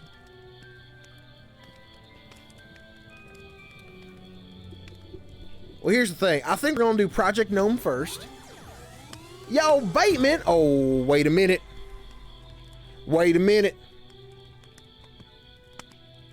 Listen, I appreciate that follow. I don't want to be telling ghost stories and all of a sudden the Batemans come and follow me. I've seen the Bates Motel. I don't do nothing to my stream, all right? Don't do nothing crazy, because I sure would not like to have anything happen to my content. Please and thank you, because they're the magic words. Anyway, appreciate the follow, friend. It is the dude from Hollow Knight. That's Shade. That's Shade. Yeah, Chris the janitor. We choose that story. The timing was absolutely spooktacular. Scary, even. But also, I'm sorry. I just realized what had happened. Rennick, you gifted a sub to Super. Thank you very much for that. Thank you so much. I thought you resubbed. I'm like, oh, interesting. They did it in the middle of the stream. Thank you, Rennick, for that gifted sub. I apologize. I totally misread that message. Now, if y'all excuse me, Camp Counselor Danny has to take a break, so he's going to send other Camp Counselor Danny, the one with less of an accent, to read the next story, because this accent is doing a doozy on my nasal cavity. So I'll talk to y'all at a future endeavor. All right? Sounds good. Sounds good.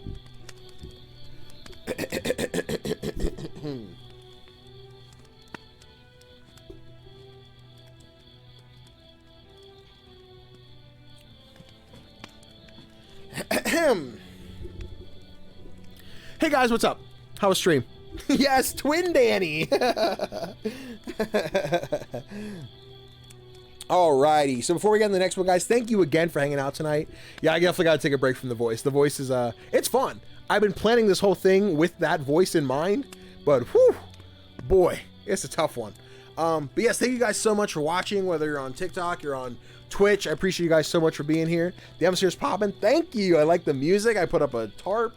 I got the lights. I got marshmallows. Got some marshmallows. Thank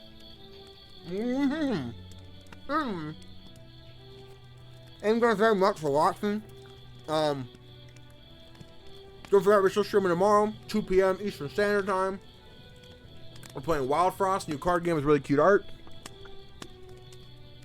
Now we're gonna start reading Project Gnome, which is a zombie apocalypse story. We talked about this way back in September, like September. We were talking about doing this thing as a whole period. And Phantom started writing this narrative about like if there was a zombie apocalypse and like all the gnomies started like finding each other throughout. I do not remember who was like readily active in the chat when this story was written. So like I might see some names like, oh my god, they haven't been here in months. Or like, oh my god, look who's included. Or I read one, I'm like, who even is that? Who's that person? Like I just looked here, I just see one person who hasn't been here in months. But this is just chapter 1, so I'm very excited. I've only read the first like sentence of this, so I'm reading this just as freshly as you guys are hearing it. So Phantom, thank you once again for writing this story. I'm gonna turn the iPad sideways here. Yes, yes, yes. I can't zoom in this way though.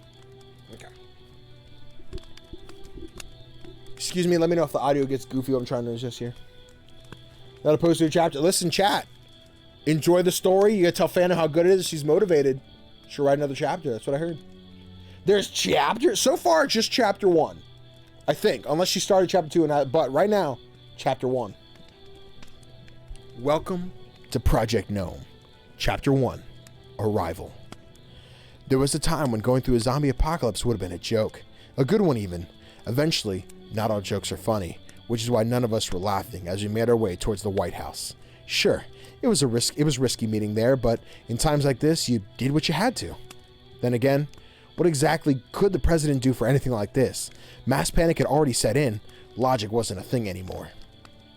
Nevertheless, I walked side by side with a handful of friends, all of whom I'd met on my travels. There was Papa, my right-hand man. Now, Phantom, is this written from your perspective, I believe? Is that like a... Do I find out then? Could I... I don't know. I don't know if that's something I should know, or what I find out. I was like, yeah.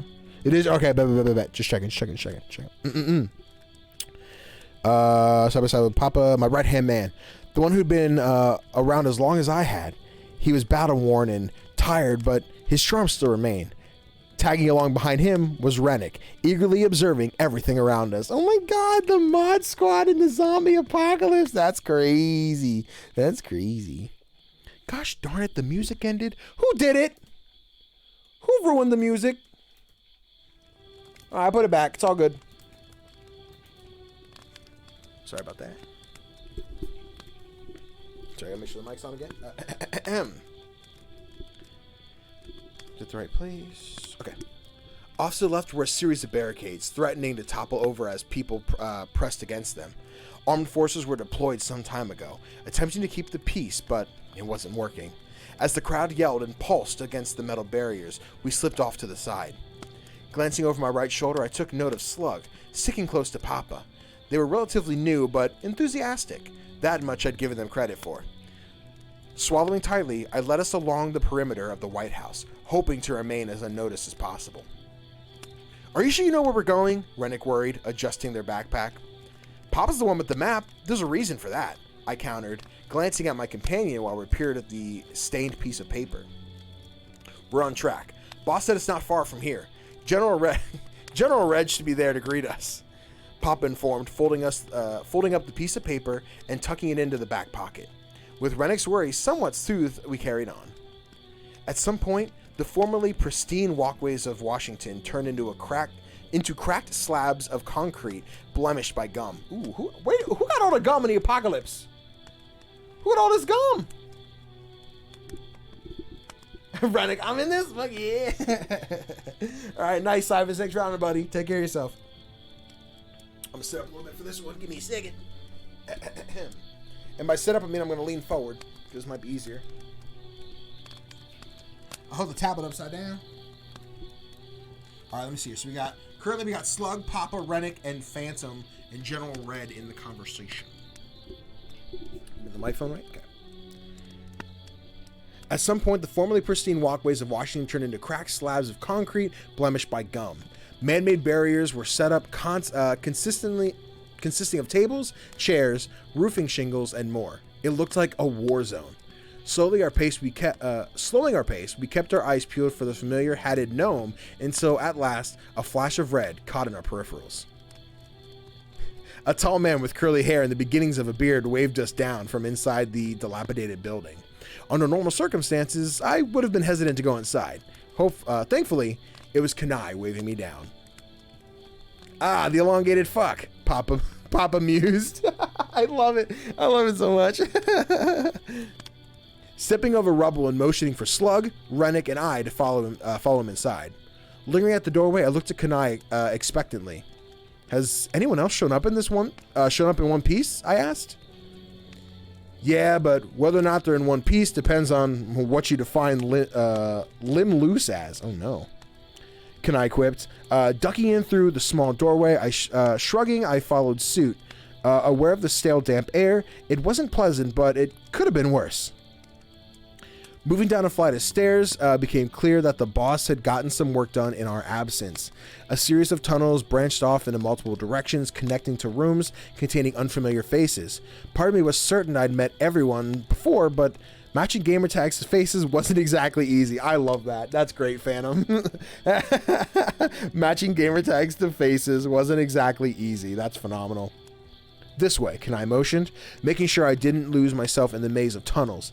Keeping my head down, I navigated the halls until we came across a thick, heavy door. Reaching out, Kanai tapped his knuckles on the door as a lock slowly scraped against the door frame. It eased open to reveal a set of additional familiar faces, General Yellow and General Blue. Under normal circumstances, Danny would have claimed the title over Chris, but he was the boss now. There was a clear distinction. You, Chris, took my moniker. Hey, what's up, Death Potato? How you doing tonight? Thank you. Sorry, I missed chat. What if zombie? It's a zombie plot twist. Hey, fan of, I'm not in the, maybe in one point. Thank you. Sure thing. But listen, if it keeps going, dog, I'd love to see more. Chris is General Blue. What a hoolie. He's General Pink. We all know this. Phantom! Connor exclaimed, his face lighting up. You made it! Only because Papa wouldn't let me get lost, I admitted, shedding my backpack by the door. It's so good to see you. The boss is waiting, he says as He says he has a project in mind, Chris explained, adjusting his glasses in the dim light and gesturing to a dark corner. Swallowing tightly, I made my way towards the large shadowed desk. Part of me knew it was foolish to be afraid, but Apocalypse had a way of changing people. Hey, Dad, I joked, kicking lightly at one of the desk legs. Slowly, a chair spun around, revealing a familiar face adorned with an eye patch. Kid, how you been? Danny asked, looking as serious as I'd ever seen. Been worse. I have some sort of plan in mind, I inquired. I do, but first, let me show you around. Danny decided, getting up from his chair, shuffling around the side of his desk. He winked at me with his good eye.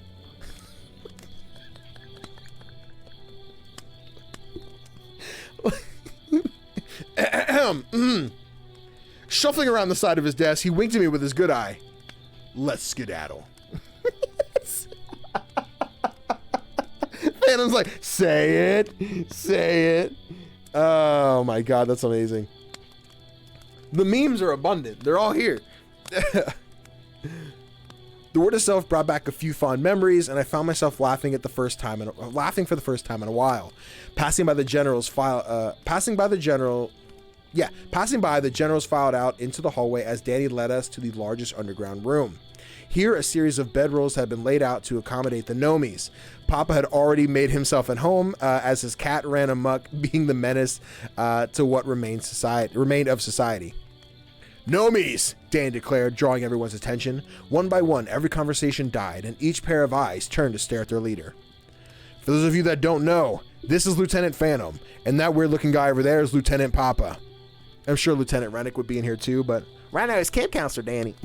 Camp Counselor Rennick, not Camp Counselor. I'm Camp Counselor Danny. Say the line, Danny. Let's skedaddle. Lieutenant Pop, okay. Hi, I waved, earning a handful of smiles in response. Now, I want each of you to sound off to my lieutenants. Know what name goes to which face, Danny ordered, tucking his hand behind his back. One by one, everyone stated their name, some of which I was familiar, more than others, such as T-Berry, Zenoza, Post-it, Siphons, and more. For the first time in days, I felt myself relaxed, glad that many of my friends had made it to Washington safely. With introductions out of the way, Danny moved on to a more pressing matter. I think it's time we discuss Project Gnome, he exclaimed, drawing a series of gasps followed by mumbles of uncertainty. Sure, everyone was uneasy, that was understandable, but times were hard, and we needed to be as unfazed as possible. What's Project Gnome? Papa questioned. I'm glad you asked, Danny smiled. Chris, take it away. As he expected to be called on, Chris stepped forward, clearing his throat and pulling out a small notebook. He began his speech. Project Gnome is designed to keep everyone here safe during the apocalypse. We want to establish a territory that can hopefully replenish itself given time. It can outlive the chaos that's happening when we succeed in our mission. That being said, it will take a lot of work, and not everyone will get out of here alive. We need resources, protection, and more, most of which won't be government sanctioned. Won't we be breaking the law? Rennick asked, raising his hand as if they were in school. Oh, so now you want to abide by the law, Connor asked, arching his eyebrows. Didn't stop any of you guys before. I just worry since the government has tanks, T-Berry started. Phantom's basically a tank. We'll be fine, Papa reassured, politely shooing his cat away from the time being. If it's fairness you're worried about, fairness didn't exist in the apocalypse. Throw that idea out the window, Kanai frowned, looking very much like the general he was. It helped that he was tall enough to be reasonably intimidating. So how do we make this Project Gnome utopia a reality? Slug asked, shifting uncomfortably from foot to foot. We have different teams in charge of different tasks. Red is protection, yellow is resource gathering, and blue takes care of business here. Everything that happens gets passed on to the boss. Understood? Chris asked, receiving a resounding yes. Good. The teams will be decided tonight over dinner. The project begins tomorrow. Phantom, you got me all excited. God damn, this shit's going down. Okay. All right. Okay. Okay. A silence settled uneasily over the room. Danny, along with the generals, Excuse me, I thought I had a burp. Did not. Danny, along with the generals, filed out of the room, leaving the rest of us alone with nothing but speculation and thought. While it was difficult to find something that entertained me for the time being, I found the company of my friends soothing. They told me stories of their own travels and as they journeyed the bunker. Some had lost friends along the way, others pets, and some family. Overall, it was a grueling journey for everyone. In the end, to distract from our woes, we settled on games of tic-tac-toe and competitive bottle flipping until dinner rolled around. Admittedly, it wasn't much, just bread, water, and some jerky, but it was enough to tide us over. You think the boss actually needs that eye patch? Rennick asked, sitting next to Papa and I. Not sure, I shrugged. Whether he does or not, it's for the bit, Papa mused, gnawing at his jerky. Earned a few laughs in response to the joke. He seemed pretty pleased with himself. Do you guys think anyone's still out there? Slug wondered. Probably, Zombie admitted. I guess it's good we aren't moving then. It's a base after all, Rennick replied. Are you guys waiting for anyone in particular? Zenoza wondered, choosing to ignore Rennick's sarcasm. As soon as the question landed, Papa's gaze settled on me. Maybe it was a bit impulsive to respond as quickly as I did, but I couldn't help it. I'm waiting for Deirdre, I sighed, picking on the roll of bread in my hands. Who's that? Slug frowned. Phantom's greatest love, Papa replied, shaking his head in dismay. Damn, that's rough, buddy, Zombie snorted, using one of my favorite Avatar references to help cheer me up. She's out there, I can feel it. I insisted as Papa set a comfortable hand on my shoulder. Are you guys worried about tomorrow? Zenoza asked, quickly changing topics. No, Papa quickly replied, determination in his voice. Why not? Was the next question. Danny will take care of us, Papa insisted, his eyes cold and fierce. He always does. End of chapter 1. Oh, man. That's so exciting. That's so fun. Man, that was great. I loved that. I butchered it because I suck at reading out loud, but that was so much fun. So you got to read this story. So, like, when we talked about this the first time, the whole joke, I have to find the clip, but there was a moment where I turned around in my chair. I was like, so, you made it to DC. There's a lot going on in the zombie apocalypse. We got to figure it out. So, like, Phantom just took that and rolled with it. I love it that it worked out that Rennick was, like, in the mod squad, so the story's, like, already written. Just, like, narratively, like, we could talk about Rennick, like, you know, putting in the work and becoming a lieutenant themselves. I'm not going to write your story. I'm not going to write your story for you. I'm going to let you write the story. But having, like, Connor, Kanai, and Chris as, like, the generals, everything, that's so fun. That's so fun. I love this, Phantom. This is great. You're just fine. Well, thank you. Thank you very much. Man, I'm sitting here scrolling through it again. I'm like, oh, so shout out, Dad. Hey, Dad. you had me with the less skedaddle. That sent me, bro. I was so not ready for that. Shuffling around the side of his desk, he winked at me with a good eye. Let's skedaddle. That was great. Oh, man. Good job, Phantom. Great story. I gotta pull the Gmail back up, the Yahoo or whatever. How do I close this? There we go. Oh, man. What I'm here is we need chapter 2. Listen, if you're down to write it, I'm down to read it. I'm down. That was great. I fucking love this. More. We need more.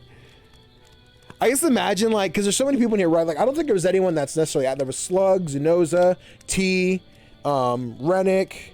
Did I miss anybody else that was in there?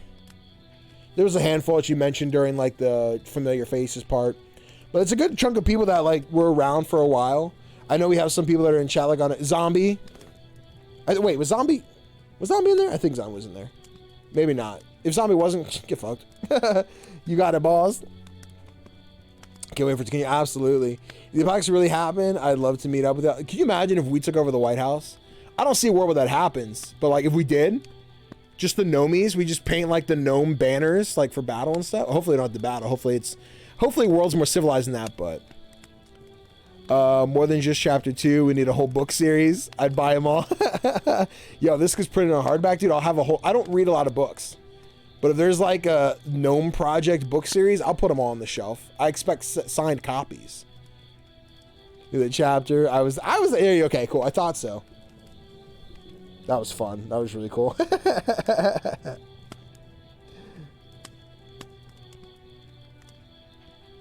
I'm gonna have to clip out the let's skedaddle part and like I can see a TikTok like, so a while back we talked about one of my mods writing a story where all of the people in our community were involved in the zombie apocalypse.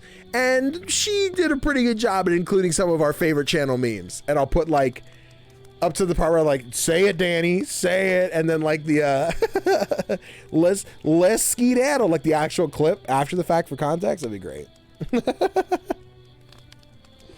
Oh, man. Let us see here. It is 7:30. Holy crap. Time flies when you're having fun. Let's do this. Phantom's got 2 more. She's got red light in the bathroom. Phantom, is there one you prefer? Red light over a bathroom or one or the other? I definitely want to read another one. Wait until Parmesan makes an appearance. An evil group led by Bird, the Parmesan, shows up to the White House. What do you want? Bim, do you mind if I write a small fan fiction of me trying to get to watch? Oh, you're talking about spin-offs, one-offs? Yeah, this is gonna be lore. There's gonna be so much lore. But this is the one that got published on Creepypasta. Ooh, okay, bet. It's your red light. Excuse me, let me readjust here. I'm getting a little taut. My flashlight. There's my flashlight. I wish I had like a little, like one of those little music stands for this iPad. Be a lot easier on my shoulders. Who'd be the villain group though? I mean, if you want to take all the bad guys, pretty much take anybody who hates cream soda, put Double in charge, makes a nose would be like the traitor, like he's already in the story, and be like, I couldn't do it, Danny. I just hate cream soda. And then like somebody has to die. Unfortunately, somebody have to die for the cause for Zenoza to move to the other army. Listen, there's something here. So I'm gonna write a spin-off for myself, but it's lovely to we know. I've already been trying to find motivation to write. Yo, guys, listen. This is gonna be crazy. This is gonna be wild. Can you imagine?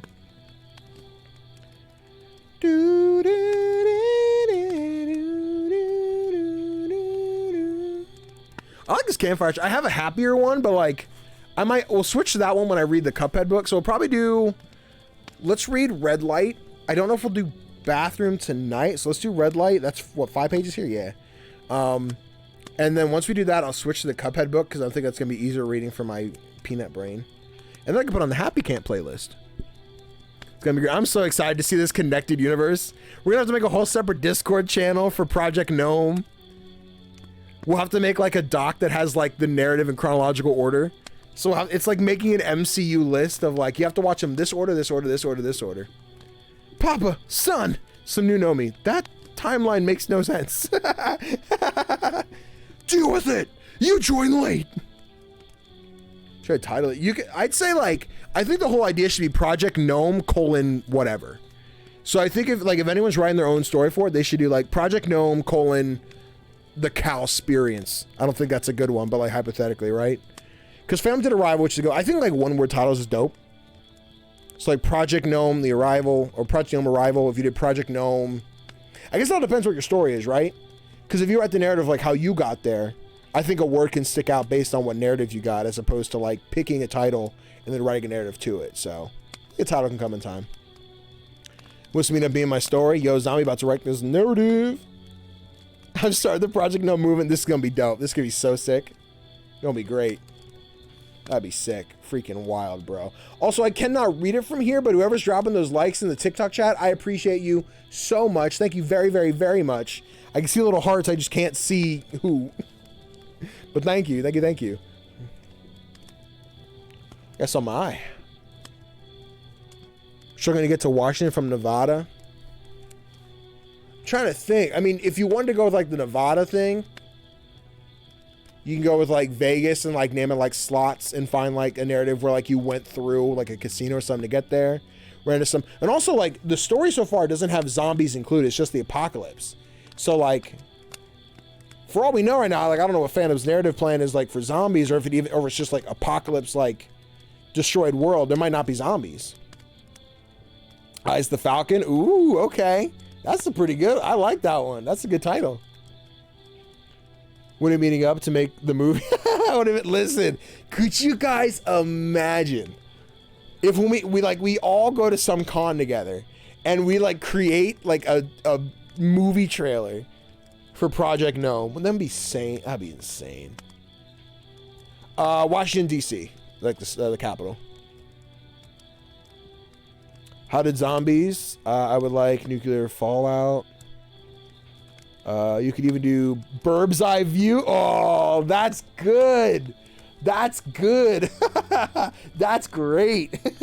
Bird's eye view. That's phenomenal. And y'all certain this cricket thing over here ain't too loud? Like, I've kind of drowned it out, but I keep, when I notice it, I'm like, oh, wait, don't do that. Don't do that. You let everyone know. Doo-doo-doo.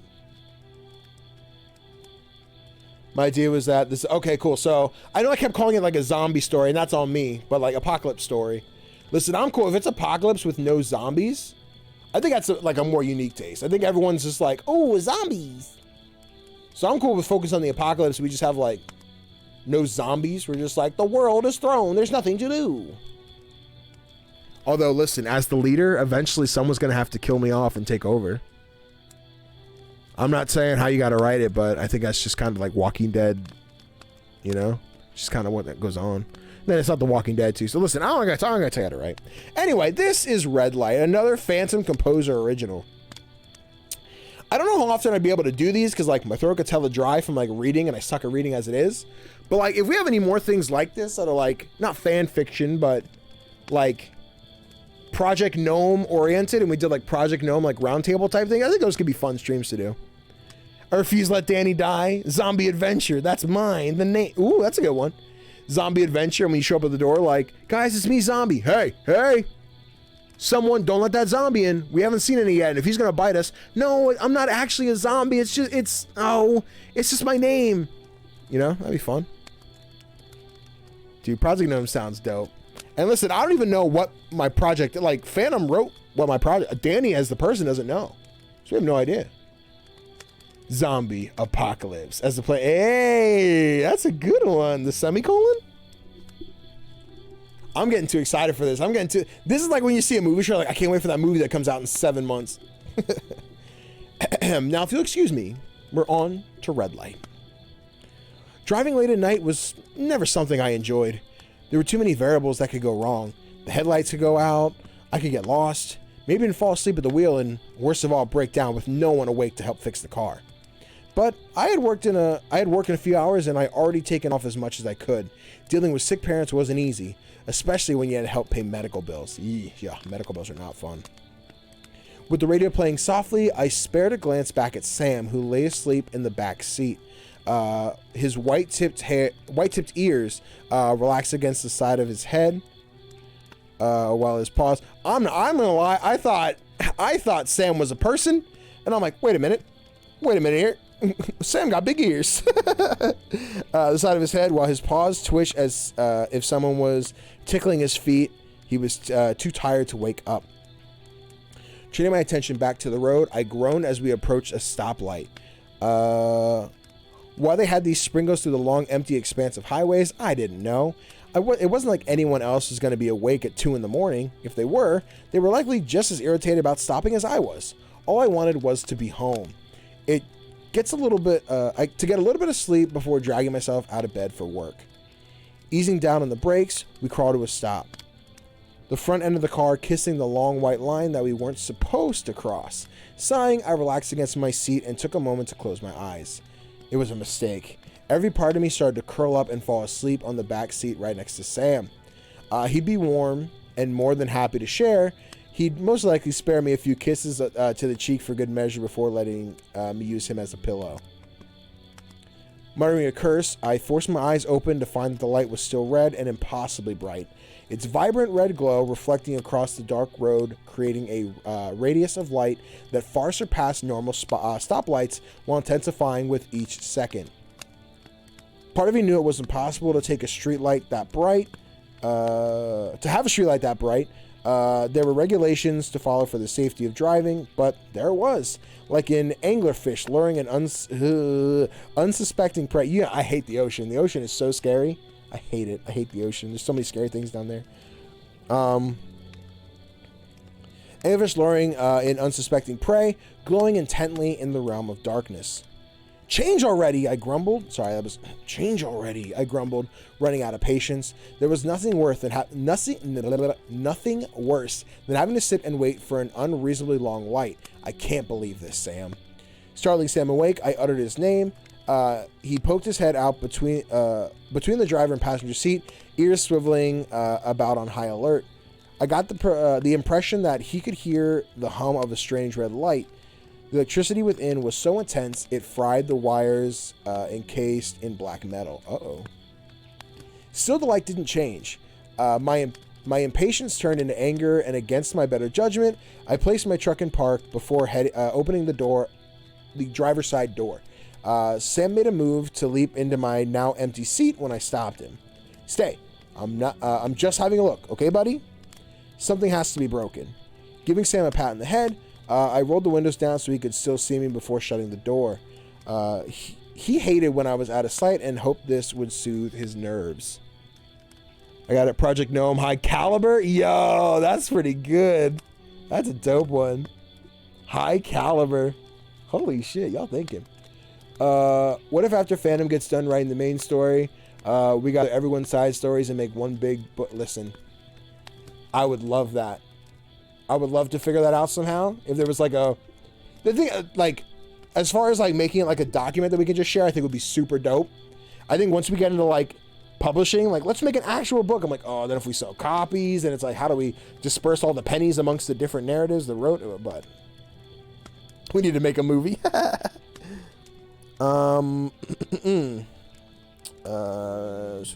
Okay. Excuse me, a lot of oxygen tonight. Sure, part of me knew it was just a run-of-the-mill red light, but I had the worst luck a person could have. A cop would inevitably fall out of the sky to ticket me should I attempt such a mildly illegal action in the middle of nowhere. Running a hand through my hair, I scanned the side of the road for an electrical box. Maybe someone had hit it, and rather than reporting the incident, drove off, leaving everything inside slightly askewed. Only, from what I could tell, there was no electrical box. Rolling my eyes, I turned back to the cross-section of the road. Walking out into the middle of it, I glanced left and right, thinking that maybe an electrical box was on one of the other adjoining roads. Tucking my hand in my pockets, I fished around for my phone in hopes that the flashlight would illuminate something I missed. Fingers brushed against the device, I pulled it from my pocket when a gust of wind ran its icy cold fingers down my spine. It startled me enough to drop my phone. It landed face down the road, the flashlight miraculously turning on to blind me with red light. No, not that, no, that wasn't right. How could it be red? Blinking furiously, I bent down to collect my phone when another gust of wind swept through the intersection. Along with it came the smell of thick, stifling oxygen. I didn't realize there was a dense coating of fog drifting across the road until my phone's red light danced through the suffocating cloud. No, I minimized it. Come back. Using an iPad with one hand is really hard. This is another one of Phantom's story. So we already read the zombie, the apocalypse one. Now we're on to red light. And hold on, I gotta go back to where I was. Hand through my hair. Okay, blinking furiously, I bent down to collect my phone. With the other gust of wind swept through the intersection. Along with it came the smell of thick, stifling oxygen. I didn't realize there was a dense coating of fog drifting across the road until my phone's red light dancing through the suffocating cloud. Great, now there's fog. How the hell am I supposed to drive in this? Returning my phone in my pocket, I turned, curting on my heels. If anything, I could get back to the truck and wait for the fog to clear out. It never lasted more than an hour from my experience, but as I turned around, I found myself face to face with more fog. The truck was nowhere to be found. At first, I figured I was too tired to have remembered my journey away from the truck. I had to have turned about in the wrong direction. But after completing a full circle, my heart started hammering in my chest. I couldn't see a thing beyond the few inches in front of me. Sam? A voice rang out in a panic. One that he would easily have heard. As if on cue, he barked in reply. Good boy, Sam. Keep barking. He offered up a few more calls, much to my relief. Listening intently, I did my best to walk towards them. Excuse me. One foot in front, the other was easy enough until my feet disappeared into the fog. Swallowing tightly, I tried not to panic more, but the entire situation was so unreal, it felt like I was hallucinating. No matter how many steps I took, and no matter how much Sam barked, I didn't seem to get any closer to him. Stifling a panicked yell, I closed my eyes like I had before. That's when all this started. Maybe I had fallen asleep after all. Maybe I was dreaming, but when I opened my eyes, I was met with a set of lifeless ones in return. Ooh. A gaunt, pale-looking fellow stood before me. Their eyes were cloudy and white, blind. Their hair thin and wispy. Their skin translucent and yellow. What the fuck? Scrambling back a few steps, I tried to create as much space between myself and the stranger. That's when my eyes settled on their feet. Fragments of what used to be shoes stuck to their ankles and toes with fresh and dried blood. Their skin was blistered, raw, and shredded. Their left foot, much worse than the right, with sections of bone exposed at the end of their toes. Oh my god, sir. Do you need help? The words barely left my mouth before yet another gust of wind sent a new plume of fog sweeping the man away. To my left, I heard sobbing. With an intense worry, I turned towards the noise. The cause of it was a young woman stumbling about and shielding her eyes, while bare feet left a trail of blood in her wake. Ma'am? Again, the fog came. It swept her away like it had the man, and it was then that I realized it was sweeping me away too. All the while, the red light still grew brighter and brighter until it became unbearable. Were these people lost? Was I lost too? Would I become something like them? Heaving in desperate breaths of air, I struggled to come up with some sort of logical conclusion to this mess. There had to be a cause to what I was seeing. But then a third person miraculously appeared in front of me. I ran. I didn't know what else to do. I needed to find my truck and leave as quickly as possible. Sam? Sam! My voice tore from my throat, sounding harsh and ragged. There was no response this time. I was alone. Now, with tears streaming down my face, I wandered around, arms extended and hands grasping. All I wanted was to touch the familiar metal frame of my truck and lock myself inside. Shivering from head to toe with a thick layer of sweat coating my skin, I pressed on. There was no telling how long I walked for, whether it was hours or days, but all that drove me was desperation and rage. Rage to get out of this suffocating red light. It bounced off the fog, bombarding my eyes with every angle. It became so intense, so bad, that my retinas began to ache. That's when I closed my eyes, promising to never open them again. That didn't work. The light was so intense it burned clear through the backs of my eyelids into my brain, searing any sense of sanity I had left. I was stuck in the middle of nowhere, wandering, weak, tired, and blind. I could die here inevitably. Still, my legs moved until they couldn't anymore, and I was left in a crumple. It cuts off. In a crumpled heap until... Sorry, it's 2 pages. Let me try again. I was left in a crumpled heap until what I assumed was the road. The fog devoured me like a flesh-hungry beast, and part of me wanted it to win. It consumed me and put me out of my misery. To consume me, put out of my misery. I suck at reading. Don't worry about it. Don't worry about it, y'all. Don't worry about it. It must have sensed my desire because a wet, slobbery tongue raced across my cheek. Hot breath dancing along my face. I knew I was a goner. It had finally beaten me into submission. The stupid red light had won. Then, a soft, gentle bark resonated in my dying ear, and the greatest sense of relief I'd ever felt washed over me. Sam? I'm not sure what happened next. All I know is that I regained some form of consciousness in the blurry right room where resentant? I don't know that word. I'm not smart for that word.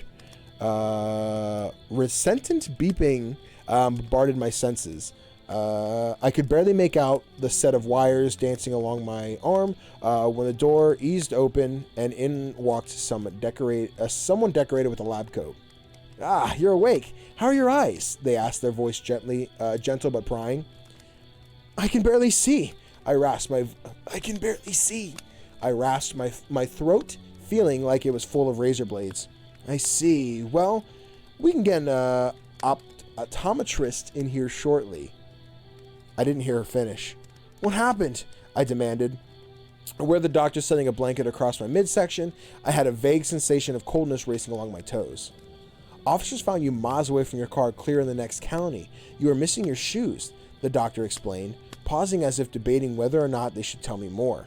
Truthfully, I didn't remember losing my shoes. Your feet were shredded. You'll need skin grafts in the coming days to help them heal. Your dog is the one who led the police to you. When they found you, they said you were rambling about a red light. As the last two words of the sentence registered, my heart sank into my stomach, and everything from the previous night came rushing back to me. All I could see was the bright red light searing into my eyes. I couldn't look away no matter how hard I tried. We stared at each other, even as a plume of fog rolled in to consume me, smother me, kill me 1 mile from the other as I walked aimlessly into red-colored silence. It was here, with me in this hospital. I could feel it. The same impending dread and doom along with the growing pain in my eyes. It wasn't going to leave me alone. Not now, not ever. Sir, calm down. You're safe. The doctor's voice was muffled in my ears, mixed with the sound of quickening beeps. She called out for help, her voice filled with panic and fear I felt. People rushed around me, poking me, prodding me, but all I could see was that light, bloody and red like my feet. Of course, the doctors and police got talking with one another after that. They said I had some sort of psychotic break of the night of the drive. It effects carried over into the hospital stay. The stress of my parents had triggered something in me. That being tired and driving hadn't helped. That something deep within me snapped. They wanted a psych evaluation to help me, but it didn't matter. Ever since the doctor said those fateful words, all I could see was red. It never left, never faded, not until I made it. They told me they couldn't see my eyes, and that was fine. I didn't want to see that damned red light anymore. But no matter how many times I told my story, no one believed me. The doctor, or the psychologist, or anyone. I know what I saw. I lived it, and I have the scars to prove it. Maybe you'll leave me, or maybe you won't. Just listen to me when I tell you this. Don't drive in the early hours of the morning. Don't waste your time at a red light like I did. Run it. Run it fast, and don't look back. A ticket is less of a pain than gouging out your own eyes. And if you do stop at the red light, it stares back at you like a little too long with a little too much intensity. Don't get out of your car. An anglerfish knows when it's captured its prey, knowing how to keep it locked behind a set of teeth unable to leave without help. Knows how to devour you slowly. Those red lights, they're traps. If you aren't careful, the fog will find you, just like it found me. Phantom, I don't like that. I do like that. I like that one. It's just, now I don't ever want to stop at a red light again. I'm going to stop at a red light and all of a sudden be like, no, please don't do this to me. That was good. Let me see. How did I miss over here? She's talking about Discord with you, Burb. Made a clip of the whole story, I think. Yo, listen. That'd be dope. What kind of horror sci-fi is this? I have no idea. It came from my brain. Phantom's brain sounds like a really chaotic play. Oh, trust me, I'm sure it is. My brain doesn't make any sense to me either. That was amazing. That was great. Shivers indeed. For legal purposes, I am not encouraging you at all to run red lights. Yeah, good call. Good call. Very, very important to note. So, if you read that story, please don't run red lights. Although there's a red light in my town, right? There's a little intersection. I say it's on like a busier road, but like after like 8 p.m., like there's no cars. But the off-road, so it's like the main road, that always has the green light. And the off-road trying to go around the back, always like sticks on red. Like you can sit there. I think one time I sat there for like 8 minutes because the light wouldn't change. So like I think that's when you have the moment of like peak, it's still not changing. I think you're supposed to have like 45 seconds, I believe, at least in Pennsylvania, before you're like, I gotta go. It's not changing. Snack time. Hey, get them gnome berries, baby. Let's go. Oh man, let me put that down real quick. Put that dapper down, stretch it out. Oh man. Whew, let me get some agua in here. Yo, how you guys liking the story so far? You guys enjoying the stream? Let me know what you're thinking. I think this is really fun. I don't know if it's exactly something I'd be able to do like super frequently or anything, but I am having fun doing this.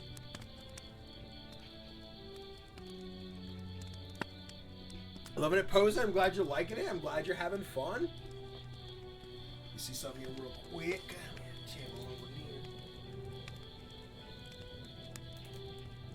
see. I plan on compiling all my short stories into a book at some point. I'll definitely let you know when I do that. Yeah, fam, that'd be dope. Like, if there's any kind of physical copy, I'd love to have it. Like, that's one of those. Sorry, I think my mic was facing the wrong way, so it might have been echoey. I would love to have just like a physical copy, like on my shelf. Like, this was my mom. She wrote short stories. Enjoy. Read that. I wouldn't let anyone read it because it'd be mine, but. Making a chat on Discord for Project Gnome. If one of the mods wants to do that now, by all means, you're welcome to. Sorry, if one of the camp counselors wants to do that right now, you go right ahead. I really want that campfire. Listen, you can have it afterwards. I was going to donate to Sal. I literally bought it for this purpose of tonight. So unless we do this again, like I'll hang on to it. You can have it next time. If we ever meet each other at a con or something, or go to Airbnb for like mod week. There's no mod weekend. Can you imagine though? Wouldn't that be something? If it was like the streamer boys and the mods got together at like some cool cabin for like a camping trip or something, like glamping style. That'd be dope. That's a lot of work. You got to work around people, but yes, give me the flame. Just about bet. Thank you, Phantom. Thank you for making that. Go around to writing a sci-fi murder mystery. That'd be dope. I really like murder mysteries, dude. Like, I've been really digging the Knives Out, like the new oh god, I am blanking on names here. What the James Bond guy? Daniel Craig. Like the Daniel Craig like story stuff, like his murder mysteries. Knives Out, Glass Onion. And like imagine one of those. It's basically Among Us, but Sea of Con, is anyone going to TwitchCon in October?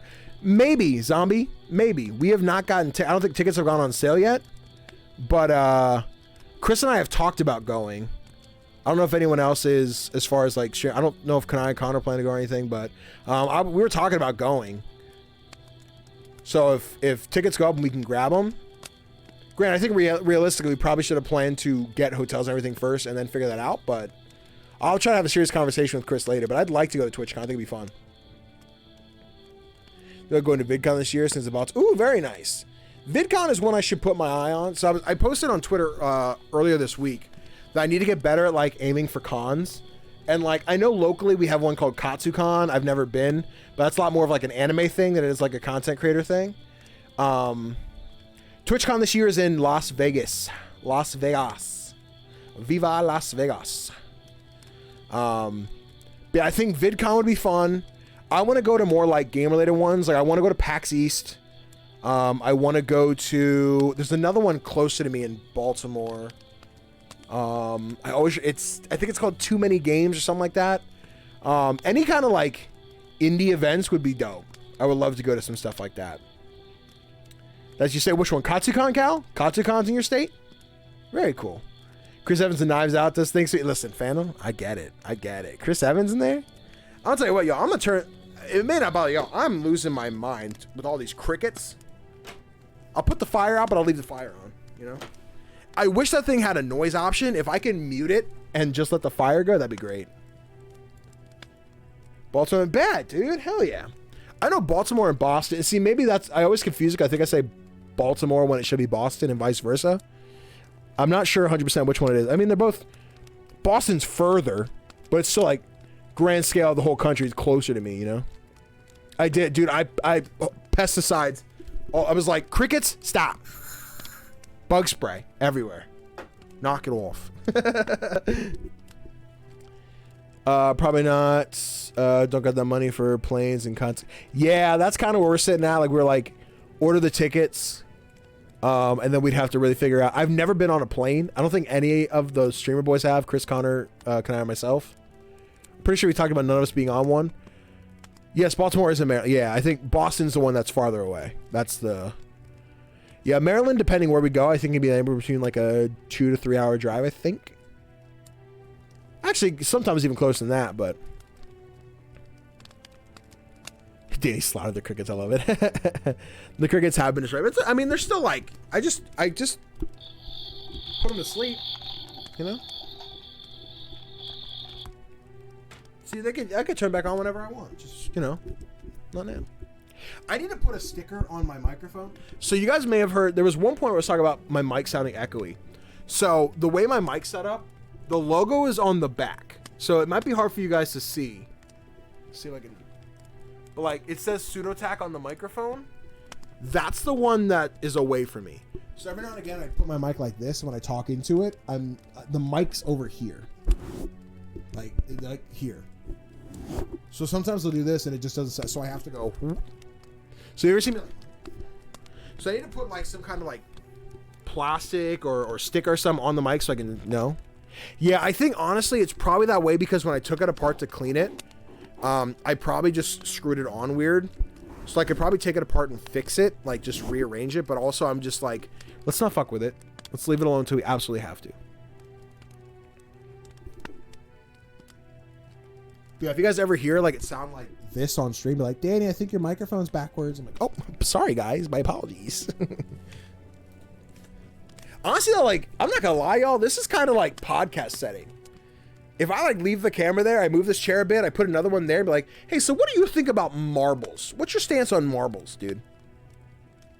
Like, what do you mean marbles? I'm like, I just like marbles in general. Like, do you like them? Like, I don't know, I grew up in like the 2000s, we didn't play marbles. You didn't play marbles? Oh.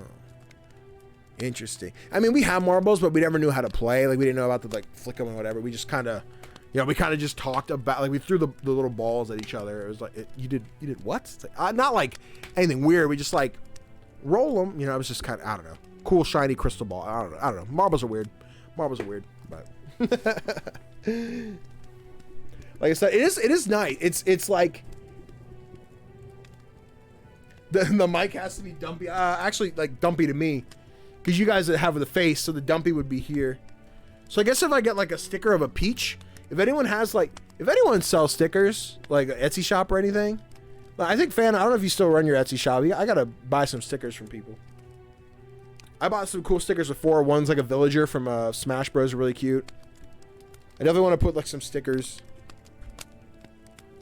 But I gotta get some stickers and put them on the mic. I hung the little chorizo from the mic arm, so the little wiener dog hangs there, but has to speak clearly. Listen, every day. Close my Etsy shop down for now. Okay, gotcha. Well, let me know if you do. Let me know if you open it back up again. You got some chill stuff in there. Did it cost to keep an Etsy store open, or you just open one period? Do you have to like own the shop in some kind of like financial way and then like compensate, or is it just like I just don't use it? My, oh my, what a wonderful day. Plenty of sunshine headed my way. Zippity-doo-dah, zippity-hey.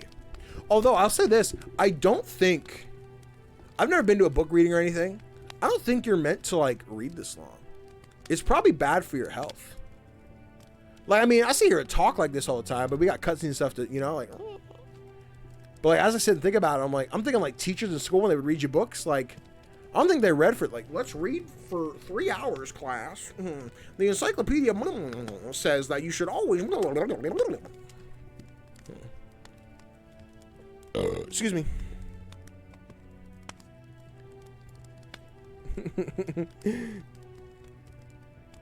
So Etsy kind of scalps people.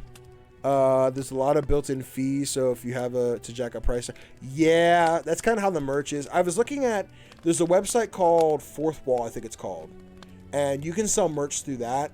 I'm thinking for multiple reasons, like I like the merch shop, Spreadshirt's fine.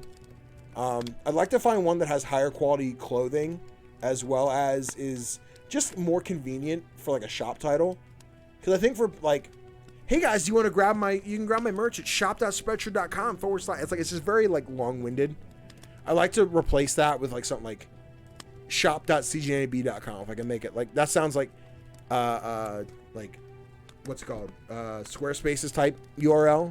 I don't know if I can get that with Fourth Wall, but if it makes it simpler so I don't have a long ass title, and I also want it to be like manufactured. Like I want to be able to, they print the shirts, I just have to make the designs, upload them, and they do everything else.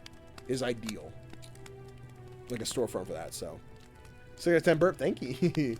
Before my grandpa passed, he would read like 7 hours. Wow. Now, just read, like read out loud. Like, would he sit there and read to someone for 7 hours? Because I feel like that's a mess on the vocal cords. Reading is actually good for your brain. Oh yeah, I'm sure like read it. Like if I sat here doing this, like just sitting here, you know?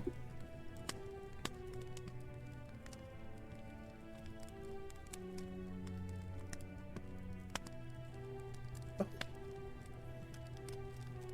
That's crazy. Wow. No way. Then, you know, make me smart. But I don't know if reading out loud is like bad for you. I'm sure it gets tired of the throat. I would say I read a lot, but I could never read out loud. Yeah, I've always been really bad at reading out loud. And I said before, like, the thing is, like, I will always, like, as I'm reading, my eyes will eventually get ahead of my mouth. I do this when I text, too. Because I always get ahead of myself trying to read what's coming next so I can be ready for it. So often, like you guys were here, I was like, yeah, but the thing that oh, I see. I skipped a word because my eyes went faster than my brain processed. And I don't know if there's words for this kind of thing. I'm just, I guess, self-diagnosis type deal. But, peaceful live stream of daily silent reading. You just imagine I just set up a camera, play the music, and just like, well, it's crazy. Just like, hey, Danny, what's going on? Oh, I'm just. I wish I could play it an alert back. If somebody could use a sound alert that acts like the one people or something, I don't know, a sound alert that works. You just imagine me sitting here silently, and it's just a great clip. Like,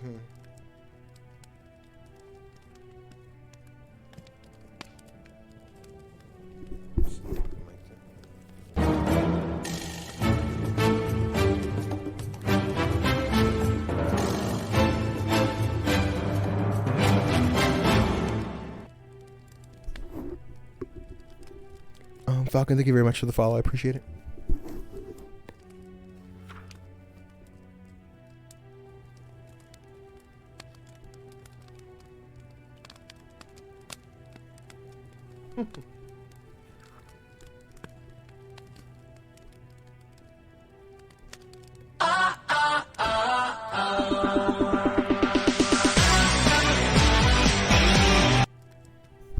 Falcon, thank you very much for the big time rush. Have a good one.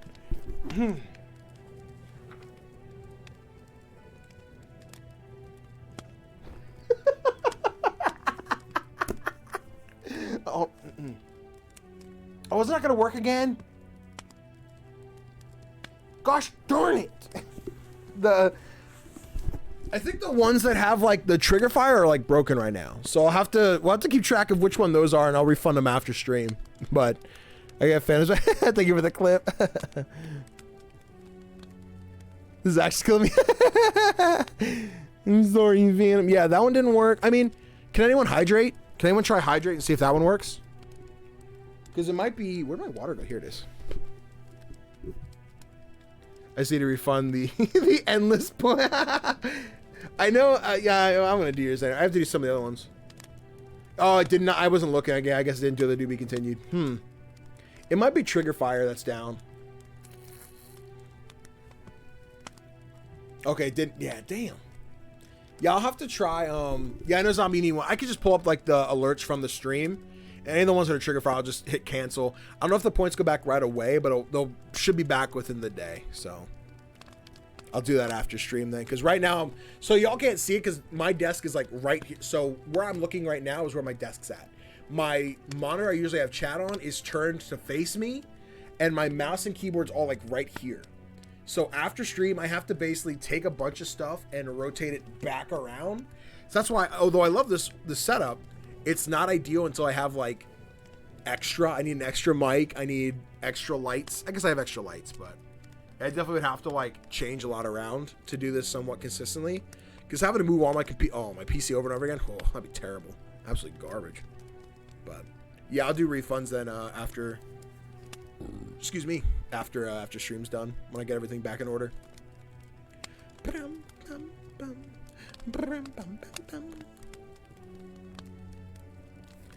I appreciate y'all hanging out. I'm glad you guys like I said, this was a September goal. I don't know if I'll put this one back on the list, unless people want it. I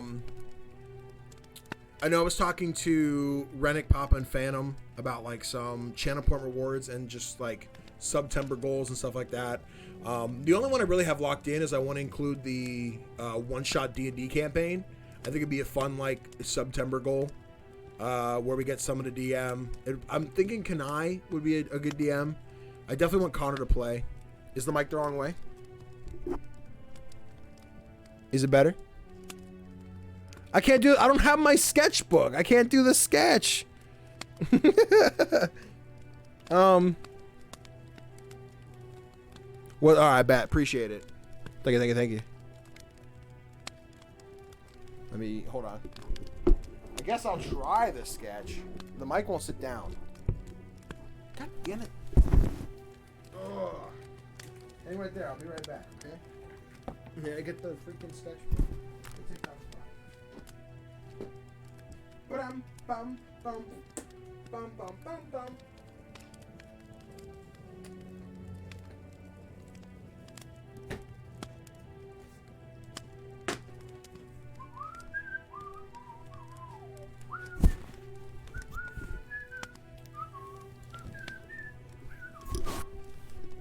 Let's see here.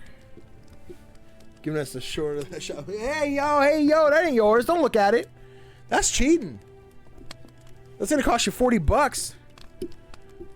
I expect the dono.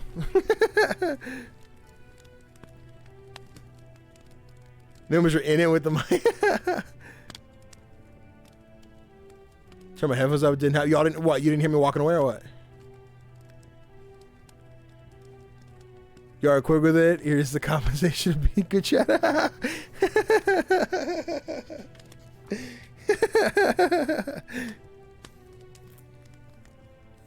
$2 quintillion. Listen, if I got a $2 quintillion donation, my life's set. I don't know what hooligan's gonna give me $2 quintillion. Elon Musk, you out there? Jeff Bezos? Listen, I promote Jeff Bezos every time I stream with this the Amazon Prime thing. Speaking of which, you have Amazon Prime, you have Twitch Prime, so give your sub to your favorite streamer. Exclamation point Prime in the chat. You can gift the sub. Thank you, appreciate it. What was it? I'm drawing myself in the. Okay, Google. Set a 30-second timer. Okay, 30 seconds. Starting now.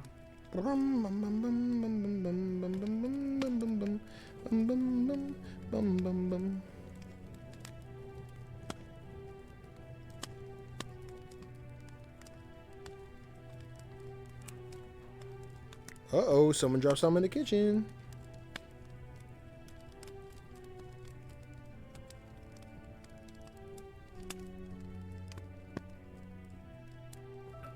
Stop. Well, it wasn't as much as I wanted it to be. I was gonna put some more like scratchy marks in it, but here y'all go. You see it? It's the light's kind of harsh.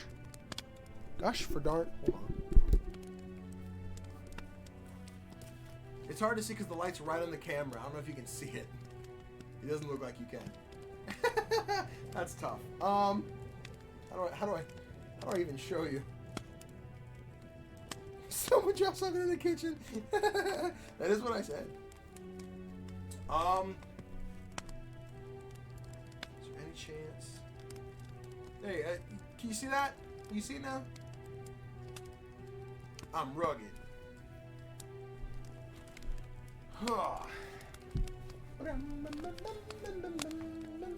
I forgot these chairs kind of suck on the knees, dog. Like they don't like suck on the knees, but like it's tough. That's tough. Let me see what time we got here. 8:16. Y'all want to read some Cuphead? We're kind of leaving the ghost story section, but my headphones back on.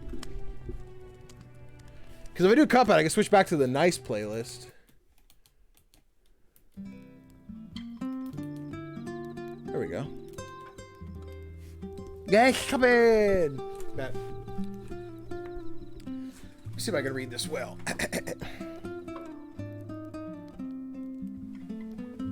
Something shifted. I don't know what it was. I'm going to switch to my other knee so it feels better. All right. Ladies and gentlemen, we're going to calm it down a little bit. Less ghost stories and a little more fun. Because today we're reading Cuphead, A Mountain of Trouble. It is a novelization of, well, at least it's the troll guy from the DLC. So hopefully this is a fun one. So let's kick back. Make sure you guys grab some water, enjoy the content, and don't forget, tomorrow we have another stream going on, 2 p.m. Eastern Standard Time, 4 hours earlier than usual. Do it as Wally Warbles Jr. Jesus Christ. You want me to die, don't you? But maybe I'll try and read a page as Wally Warbles Jr. I'll try and read a page. Just in time for Cuphead Medic. Hey! Yeah, thank you guys for watching. Yeah, like I said, tomorrow's my parents' anniversary, so we're going out for dinner, so I won't be here at normal time. So I will absolutely be streaming early. We're playing Wild Frost. And then next week, I have to double check. I said that might be the Pokemon. We do the Nuzlocke. The Pokemon Soul Silver Nuzlocke. I think it'll be really fun, but I got to make sure there's anything else coming out. So, but I do need more Pokemon content anyway, so we'll see. I guess like stars. You guys, me Wally Wobbles Jr. When Cuphead opened his eyes, he saw a bear. How the bear got inside the cabin is anybody's guess, but that's not important right now. What matters is there it is, big as life, hovering bearishly above the hammock where, until a moment earlier, Cuphead had been blissfully asleep. It was a large bear, as bears in cabins tend to be. Do you know what Cuphead did? Well, he did what anyone would have done. He suddenly woke up and found himself startled by the teeth of the size of piano keys. He yawned. It wasn't unusual, of course. Lots of people yawn when they wake up in the morning. It's a very pleasant way to start the day. As for the bear, he smiled, straightened his bow tie. Oh, by the way, the bear was wearing a bow tie. He picked up a plump, juicy pineapple, started shaking the fruit beside his... Right here, then by his left, he popped off the top and neatly inserted a straw into the tiny umbrella. Slay Queen, go Wally. Soul Silver Nuzzle. I'm gonna name it after y'all. I was saying the one thing I wanted to try was like, I have to see. I think if like someone gifts like 3 subs, Pokemon, we have to like roll a die. Pokemon dies. If someone gifts 5, we like can revive a dead Pokemon type deal. I think it'll be fun. So we'll have to see how that goes. I don't want to pigeonhole people to having to pay for like, oh, Pokemon's dead. Oh, you want to kill Pokemon? You better pay. I guess they're incentives, so I guess it's not necessary, but cheer on Wally. Y'all want a Wally Warbles emote? Wally Wobbles Jr. Can replace Jed Gun with Wally Warbles. Can make it seasonal. Switch them around. Let me see here. Back to the Cuphead one. Is the music alright? Is it too loud for you guys? Do I need to turn it down? I know this one's louder than the last one. I just want to make sure it's okay. Rip my wallet. He handed the refreshment to Cuphead, who took a long, nourishing sip. Shall I get the door for you, sir? Asked the bear. Don't bother. I'll take the shortcut, said Cuphead as he leaped out of the window. Just while he was shooting Junior. I can make it 2 separate emotes, you know? A seasonal gun.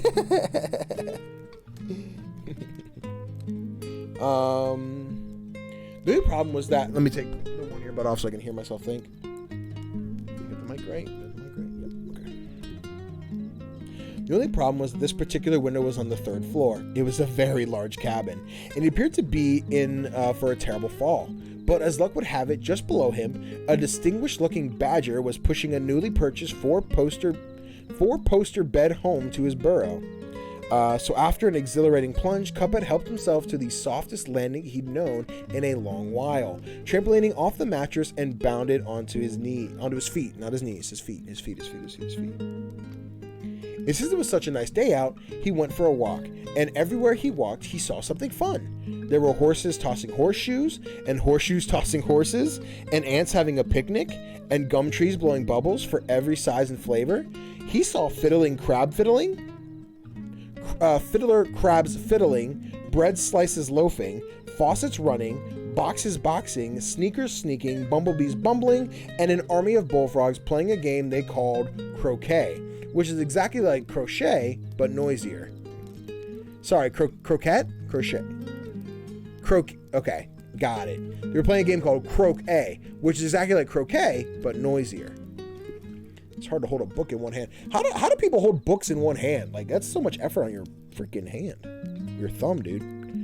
Just ahead, Cuphead's brother Mugman was giving flying lessons to a group of chickens. One by one, he loaded them into a gigantic slingshot and launched them into the stratosphere, where they dropped their eggs like bombardiers over target site. Meanwhile, Miss Chalice, who was an excellent archer, would shoot an arrow into the air, cracking the shells in mid-plunge, and catch yolks in the skillet for breakfast. As Cuphead strolled by, he slid them onto his plate and he happily ate his morning meal while continuing down the path. At last he arrived at an elm tree that had a large button on the side. It said, "Up." Cuphead, who could never resist a good button, pressed it, and in no time at all, 2 doors opened like an elevator. He stepped inside. A moment later, he emerged at the top of the tree, walked out onto the long, springy branches, and bounced. He bounced not once, not twice, but 3 times. Then did a perfect swan dive into the lake. Oh, by the way, there was a lake. And disappeared under the cool, clear water. When he surfaced, he was on a pair of water skis, being pulled by 2 very helpful beavers in a motorboat. After a quick trip around the pond, he skied effortlessly onto the shore, put on a pair of sunglasses, and collapsed into a cabana chair underneath a big flashy neon sign that read, "Camp Hoot and Holler, a great place to sit around and do nothing. No loitering."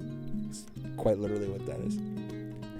Soccer Coach Wally? Hey, Soccer Coach Wally, you never picked me up after practice the other day, which is really weird because you're the coach, so like you should have been there to take me home anyway.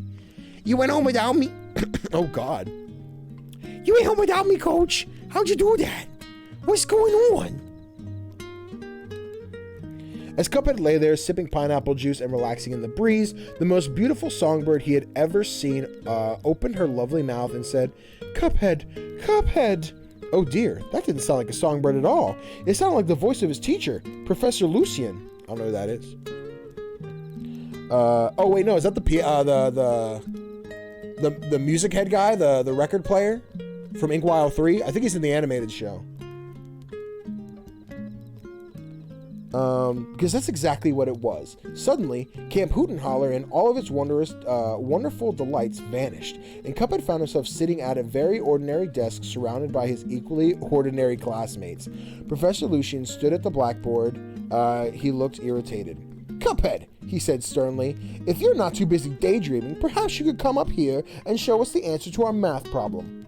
Math problem? On the last day of school? Surely he was joking. Cuphead couldn't possibly do math now. He already cleared his mind of anything remotely educational. Why, he'd spent all the last evening emptying his brain of history, arithmetics, and the locations of his gym locker. It wasn't something he wanted to do, you understand, but he had to make room for more important things. Camp nicknames, for example. After all, you couldn't show up at the top-notch place like Camp Hoot and Holler without some catchy nickname to throw around.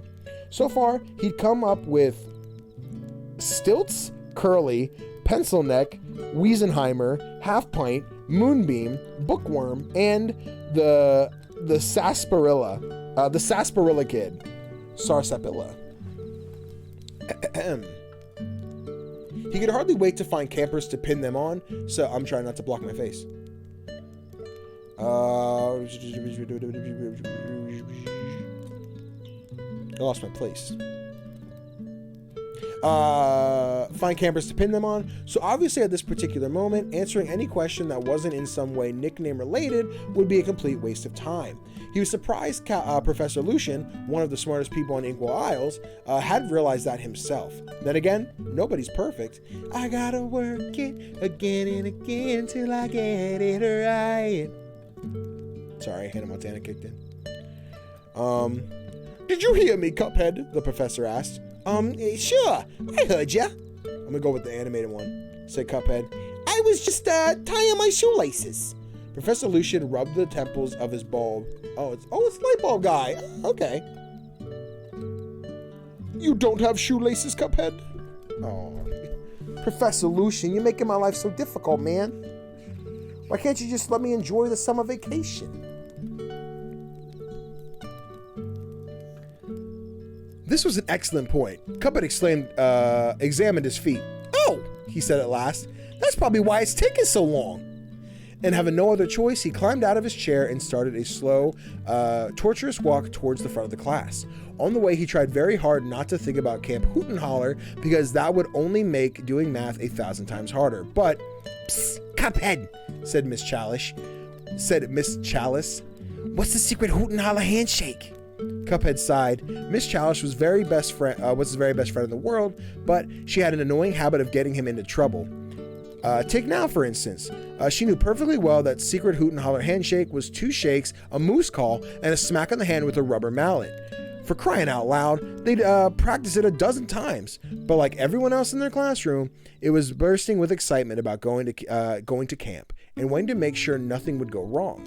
Of course, Cuphead would have gladly helped her, but she couldn't have picked a worse time. Professor Lucian was waiting. So, when Miss Chalice extended her hand, Cuphead ignored it and put the whole thing out of his mind, and tried to remember what a plus sign looked like. Oh, Cuphead. The next thing he knew, he was standing at the blackboard. "All right, Cuphead," said Professor Lucian. "If A equals 3 and B equals 9 and C equals 27, what does D equal?" Well, that was strange. Cuphead could see his teacher's lips moving, but the words coming out were complete gobbledygook. A equals 3? B equals 9? What was he talking about? Why was he mixing letters together in numbers? Which everyone knows are 2 entirely different things.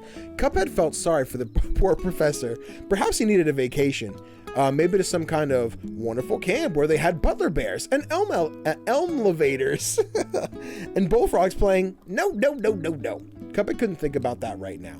He had to concentrate on the math problem. So he gritted his teeth and squinted his eyes until he squeezed even the name of old camp whatchamacallit right out of his brain.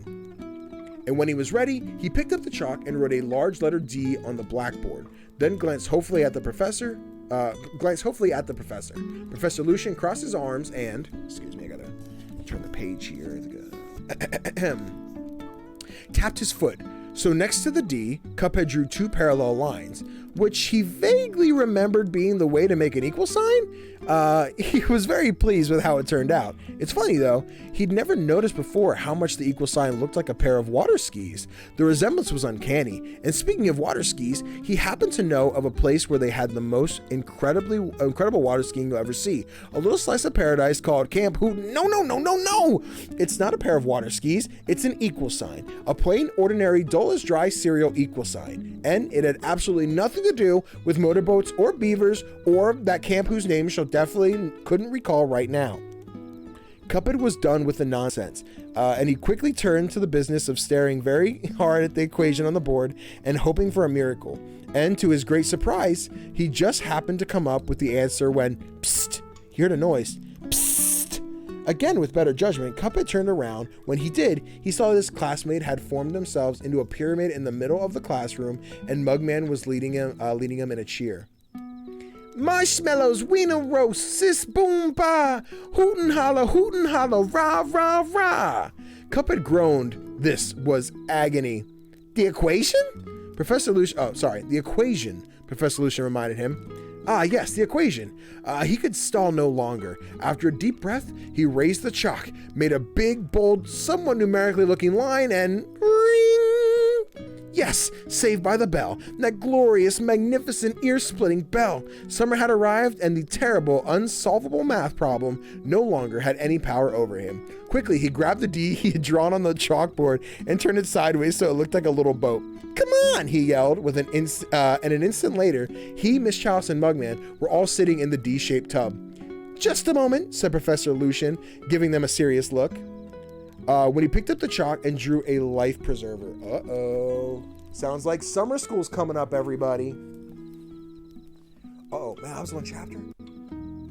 Oh, safety first. Cuphead took it and grinned, and with that, the 3 friends waved goodbye to the professor, sailed across the blackboard, and floated out to floated out of the schoolhouse door. Well, that was so nice. I like this. I like how visual the story is on this one. Granted, it's a book written for like 8-year-olds, so like, what are you gonna do? But oh, woo! All right, excuse me. I can get the name. 1 second.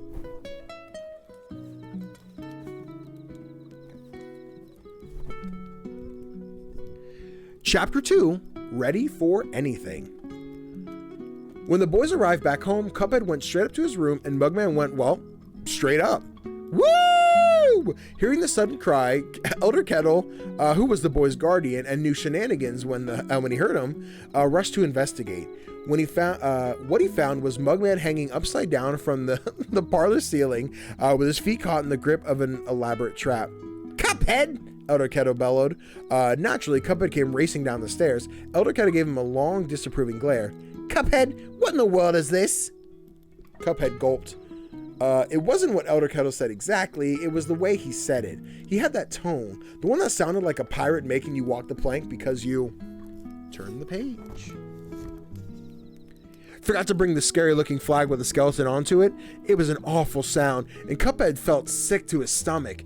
He hadn't meant to do anything wrong. He'd just been excited about going to camp and wanted to practice capturing wild beasts. He stared at the floor. I'm sorry, he said. Elder Kettle sighed and shook his head. Well, this should, I should think you would be, he grumbled. You call that a snare? What? Asked Cuphead. A snare, boy, a snare, said the kettle. This'll never do. See how flimsy that rope is? Oh, it's fine for catching your brother, but what if Mugman had been a hippopotamus or a whale? Or a vending machine, said Mugman. He had begun to twirl around in a little circle. Or a vending machine, Elder Kettle agreed. This is the wilderness, boys. You need to be ready for anything. I remember a day when Hoot and Holler, I remember my days at Hoot and Holler. Why, I caught things twice the size of Mugman. Here, let me show you how it's done. For the next hour and a quarter, Cuphead and Elder Kettle stood there making snares and catching Mugman and all the others furious things they had happened to find in the cottage. Let me readjust here. Yo, you guys like this story? You guys like the Cuphead story? This is all the behind the scenes. Listen, maybe we'll get DLC of this. All right, cool. All the other freshest things there. Okay. They caught a dining room set, 2 wing chairs, a sewing machine, the coat rack, and the nice young fellow who was selling vacuum cleaners door to door. When they finished, Elder Kettle poured himself a cup of tea, sat down at a recently liberated kitchen table. Camp Hoot and Holler, he said proudly. You boys are in for one terrific summer. Gosh, I wish I were going with you. Elder Kettle went on and on about Camp Hoot and Holler, pouring out fond memories of his days there. Of course, that was some time ago, but he was sure it would be just as thrilling now. Let me make sure I see who's reading. Oh, the fun we had, he recalled. Me, Sawbuck, Dumpy, Scooter, the whole gang. Sawbuck? Dumpy? Those were camp nicknames? Camp suddenly became very exciting. Did you have a camp nickname, Elder Kettle? He asked. Elder Kettle stroked his chin. Well, let me see. It's been a while, you know, he said. Ah, yes, Yo-Yo. They called me Yo-Yo. Goddamn Yo-Yo, dude. Freaking Yo-Yo in here. Yo-Yo. It was an excellent nickname. Cuphead made a mental note. Why'd they call you Yo-Yo? Asked Mugman. Can you do amazing tricks? Can I do amazing tricks? Roared Elder Kettle. He promptly pulled a yo-yo from his pocket, flung it to the floor, and realized, no, he couldn't do amazing tricks. Oh, well, it doesn't matter because that's why they called me Yo-Yo. They called me Yo-Yo because of my yodeling. I was the best yodeler in the whole camp. Cuphead and Mugman were very impressed, and they would have been even more so if they had the slightest idea what a yodeler was, but they didn't. Elder Kettle stared at their blank, confused faces. Come now, surely you know what yodeling is? They shook their heads. You mean you've never heard a yodel? Am I about to yodel for you guys? I'm gonna have to yodel for you guys. I'm so indulged and comfy that I feel like this is a Cuphead episode. Yo, honestly, you imagine if they animate the book for the show? That'd be great. I'm glad you're enjoying it, by the way, Medic. You mean you never heard of yodeling? Then you're in for a treat, he told him. Why, it's candy for your eardrums. It's the music of the mountains. And just like that, Elder Kettle climbed on top of the kitchen table, puffed out his chest, and I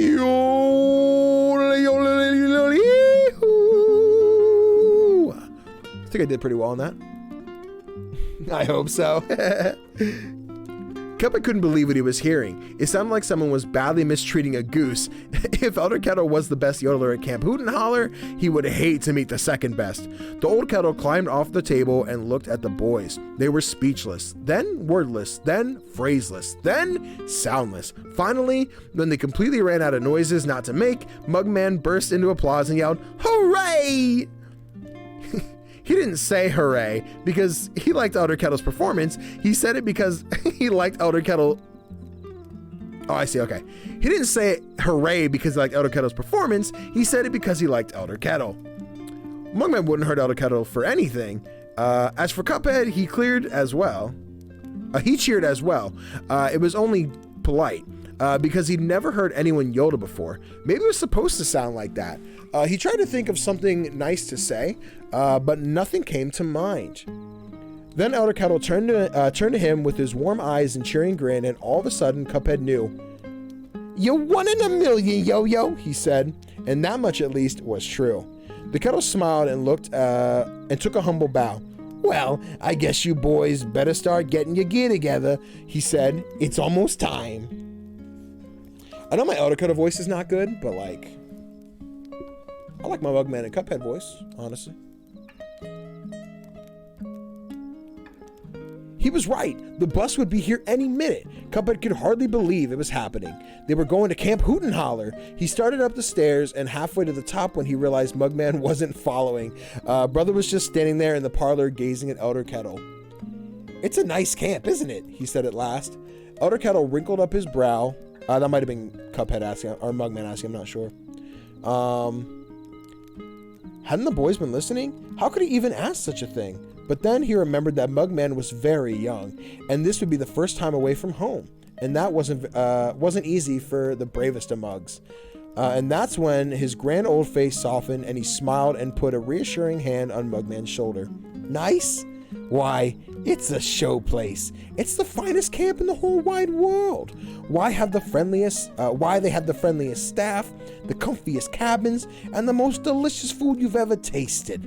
You've got absolutely nothing to worry about, my boy." Mugman looked very relieved. "Except, of course, for the bad things," said Elder Kettle. Mugman gulped. "Oh."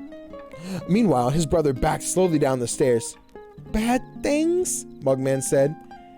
"Did I say bad things?" asked the old kettle. "I meant terrible things, despicable things, pesky bugs, tumbling boulders, poisonous plants, and of course..." I was like, I don't know if I can say this word. "The punch of inks. Oh, believe me, the last thing you want to do is run into a punch of ink." Elder Kettle gasps. You like the Elder Kettle? "Oh, I'm glad you like it." It sounds like an old Wally Warbles. I love Old Kettle. Oh, I'm glad you guys like it. I'll keep it up then. Pesky bug, the punch of finks. Can someone Google that for me and make sure it's not like a slur? That sounds like a terrible word. "What's a punch of fink? Why?" Oh, sorry, this is so Kettle. "What's a punch of fink? Why, it's the most awful thing you'll ever meet. It's a real menace. That's what it is. Take it from me, the punch-a-finks are the worst nightmare." But before Elder Kettle could explain, a clinking, clunking, sputtering, puttering noise erupted outside the cottage. When Cuphead opened the front door, he saw a rusty old bus, and hanging from one of its windows was Miss Chalice. "Well, what are you waiting for?" she shouted. "Let's get shaken." In a flash, Cuphead and Mugman streaked up the stairs. When they came down again, they were carrying large packs overstuffed with fishing rods. God, the chapter's so quick. What time? I want to make sure how we doing.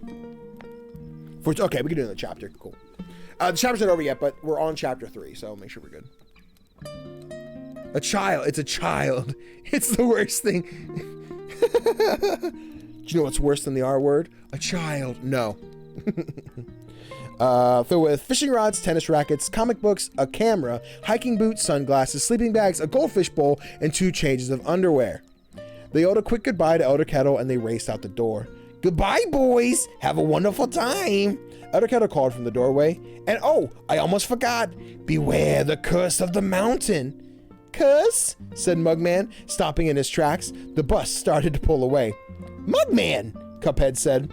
But his brother did not move. The bus rolled faster. Mugman, Cuphead said again. Mugman! And this time, he grabbed his sibling by the collar and dragged him quickly down the street through the open door of the moving bus. Whew, made it, cried Cuphead. And for the first time in a long time, it seemed like their troubles were behind them. But of course, on Inkwell Isle, things are seldom as they seem. Chapter 3, A Bump in the Road.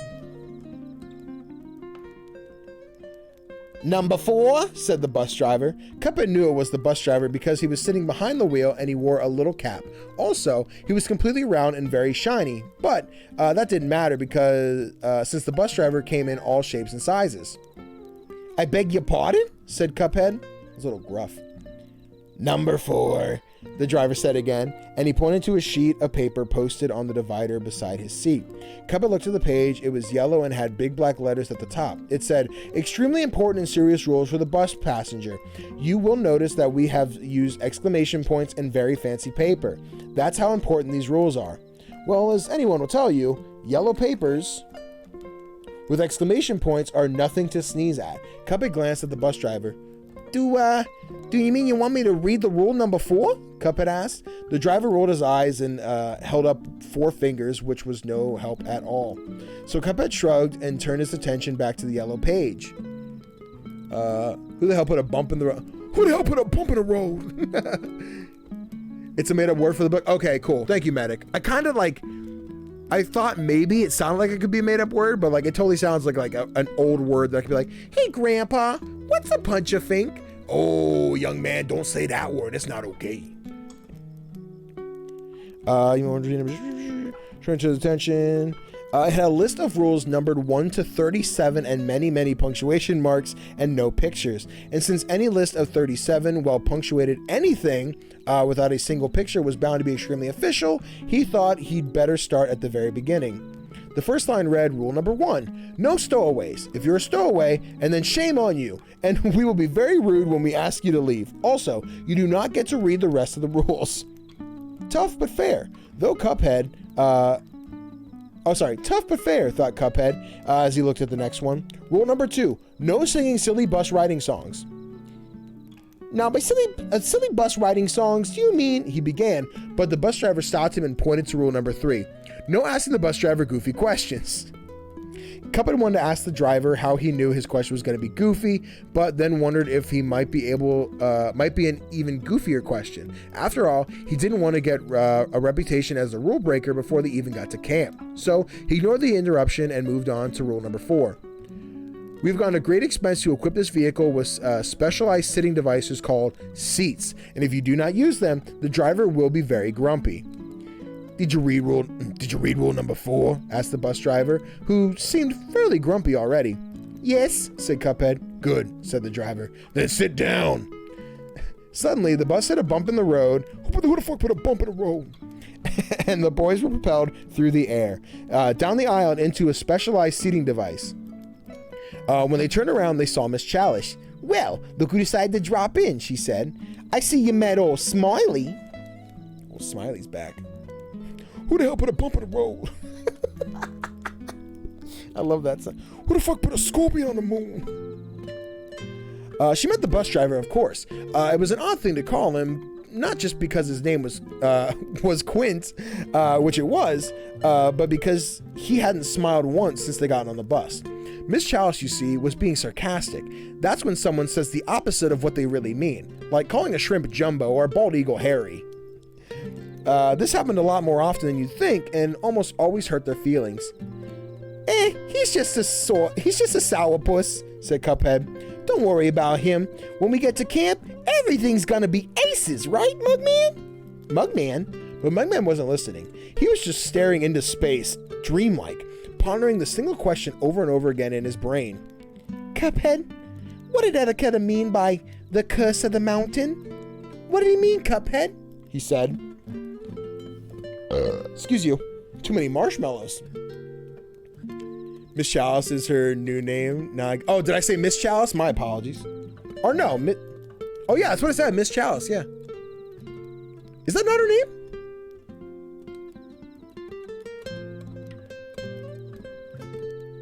Is she not Miss Chalice in the game? Am I making sense? Did they just call her Chalice? You got me questioning things, medic. I'm sitting here like, is that what they call it? I skipped to something. Miss Chalish? Am I saying Miss Chalish? Is that what I'm saying?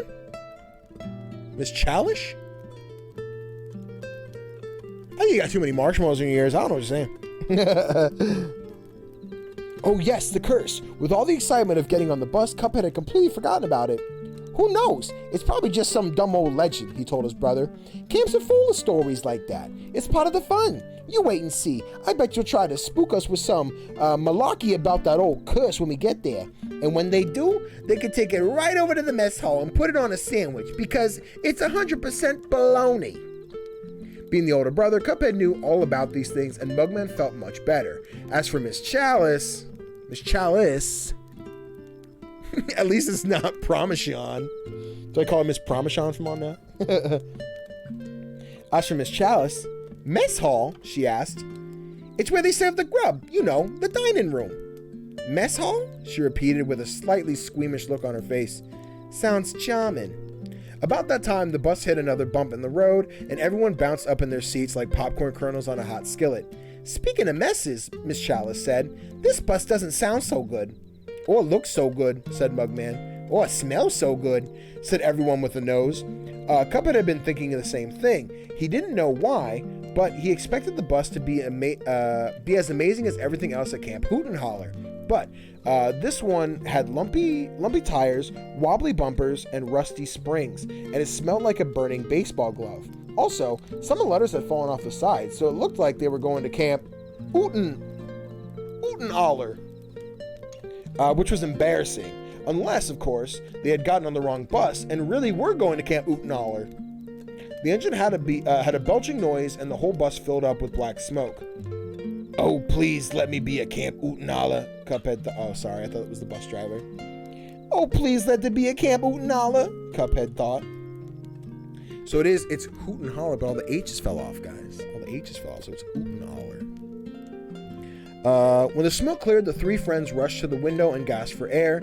As they gazed down in the road behind them, they saw their little town fading into the distance. Now they were in the countryside, and instead of houses and buildings, there were flowers and meadows and trees. It was an awfully nice day, and just looking at the natural beauty of Inkwell Isles made them excited for camp all over again. You know, this old bus ain't so bad, Miss Chalice said. All we need is some entertainment. Hey, everybody, how about a game of looky-looky? In one great burst, the bus riders all leaped to their feet and stomped and clapped and cheered. Nothing passed the time quite like staring out the window and giving clues about something you saw there. But just as Miss Chalice opened her mouth to say looky-looky, looky-looky, I see something round as a cookie. This is fucking adorable. Looky-looky, I see something round as a cookie. She was cut off by a particularly loud throat clearing. No dice, girlie, said Quint, who appeared to be smiling for the first time in his life. Rule 19. Cuphead squinted at the yellow paper. Surely enough, there it was. Rule number 19. No playing games, especially ones that make you look at things. Eye strain is not your idea of fun. The passengers let out a collective groan. They were beginning to think that sitting on a bus for a long time, a very long period of time, was not as exciting as it sounded. Surely there was something they could do. As the miles passed, sorry, fire, I kicked it. Don't kick fire, kids, not good. As the miles passed, they tried face painting, finger puppets, knitting, glass blowing, there's a whole list, clog dancing, gourmet cookery, candle pin blowing, and reenacting the great naval battles of history. But each time, Quint would raise his hand, scowl, and point sternly at the yellow paper. That bus driver is becoming a real pain in this. The bus driver is becoming a real pain in the specialized seating device, said Cuphead. Mugman nodded, because he was in complete agreement, but Miss Chalice, she just grinned. Leave it to me, she said. And with a wink, she ducked down in her seat. When she popped up again, Rennick, thank you so much for the plugs. I kicked the fire. I want to thank you very much. Yo, pop off, Phantom. Also, guys, use all those links. When Rennick puts us in there, the merch, the Dubby Energy, the social medias, join the Discord, get them over there. Be cool. Rennick put them there for a reason. Use them. And with a wink, she ducked down in her seat. When she popped up again, she was in the back of the bus wearing a waist-length jacket and a little flat-top cap. "Telegram," she called, and when she was gone again, the second later, she popped up in another row. "Telegram," and another "Telegram." In short order, she popped out of 6 suitcases, 3 lunchboxes, the glove compartment. Quint's eyes darted from place to place, as he chased after her. And she was always a little too quick. Then, just when he lost track of her entirely, he heard a loud thud. Miss Chalice was on the windshield. "Telegram," she mouthed. Next thing Quint knew, she was sitting in the steering wheel. "Telegram for Mr. Quint," she called. "Mr. Quint? Hey, that's me," he said. You couldn't blame him for being excited. People as unfriendly as Quint rarely get mail of any kind, much less a telegram. He eagerly signed the receipt book, and Miss Chalice, in the most professional way possible, held out a neatly sealed envelope. "Oh boy, oh boy, oh boy, oh boy, oh boy." Quint squealed and reached for his telegram, and that's when Miss Chalice jerked it away. "Oh, will you look at that?" she said. "What a shame. I really wish I could give this to you, but darn, it's against the rules." And she stuffed the envelope back inside her pocket. "Wait," begged Quint. "There must be some mistake." "Oh, I feel bad for Quint. I feel so bad." "Hi, Hypnotic. How you doing tonight, bud?" We're reading the Cuphead book. But Miss Chalice shook her head and pointed to the fancy yellow paper with the 38 very important, oh no, the very important and serious rules. "What's that? You thought there were only 37 very important and serious rules. Well, you are to be congratulated because you're absolutely right. There were only 37, but when Quint looked at the list, he saw that something new had been added to the bottom of the bright red crayon. Rule number 38, no telegrams, it said. Quint's face turned red, turned the color of an overripe tomato. He mumbled, and then he grumbled, and then he bristled, and he boiled and blubbered. "Rules, schmools," he said at last, ripped the yellow paper into a million pieces. "Now gimme. Miss Chalice smiled and handed him the envelope. Quint couldn't help but open it, and when he did, hello.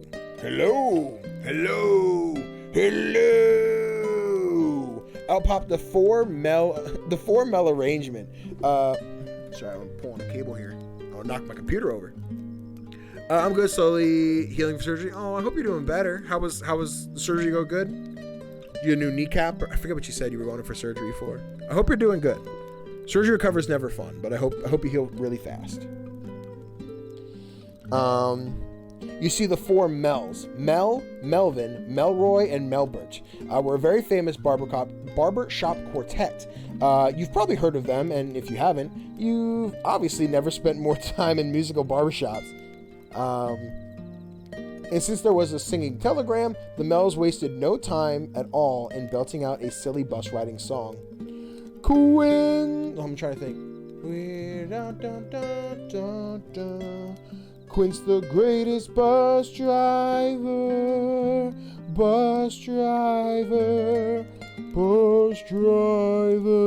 Bum bum bum. Quint's the greatest bus driver we've ever seen. He's grouchy and he's grumpy. The ride is so bumpy, but Quint's the greatest bus driver we've ever seen. Bum bum bum bum bum bum bum. He ripped up the paper. The rules turned to vapor. So Quint's the greatest bus driver we've ever seen. Next verse. He's kind of a yeller, but still a fine feller. Oh, Quint's the greatest bus driver we've ever seen. Seen. He gave us an earful just 'cause we're cheerful. Oh, Quint's the greatest bus driver we've ever seen. Bum bum. Then you have to take that and like layer it 4 times so you hear like the quartet. But I think I was pretty good if you ask me. I could do a barbershop quartet by myself. Get it, Danny? Thank you very much. All good. Bicep repair and shoulder checkup. Good. Serious. But I'm glad you're doing well. I'm glad it's I know healing's not gonna be great. It's probably gonna hurt for a couple of days, but I hope it goes really, really fast. Hope you can throw good old touchdown passes tomorrow. Everyone sang along at the top of their lungs while Quint scowled in the grouchiest way you could imagine and said the most terrible thing under his breath. What could it be? Sorry. But what could he do? There was no rule against singing silly bus riding songs. In fact, there were no rules at all. This chapter's longer. I'm excited. Oh, more singing. The rules were so boring, but now we are roaring. Oh, Quint, the greatest bus driver we've ever seen, that we've ever seen. We've almost forgotten that he's acted rotten. Oh, Quint's the greatest bus driver we've ever seen, we've ever seen, we've ever seen, we've ever seen. As the campers traveled down the road, their singing grew louder and louder, and before long, the flowers and trees and billboards and stop signs were all dancing and swaying to the happy song. Why, even the clanky old bus couldn't resist. Vroom, vroom, cha-cha-cha, vroom, vroom, cha-cha-cha, she mumbled as she shimmied through the countryside. And she kept right on shimmying until we came to a sudden and inconvenient stop. Quint grunted and glared at the passengers. "Now you've done it," he said. "You and your singing. How are we supposed to get up Nosebleed Hill?" It was a timely question because Nosebleed Hill was right in front of him. Cuphead stared at it in awe. It was by far the steepest, straightest, and most stomach-churning hill in the Inkwell Isles. He was fairly sure the old bus would have had trouble going up at any time, much less when it was all tuckered out from dancing. Quint blew the horn. "Come on, let's get moving," he yelled.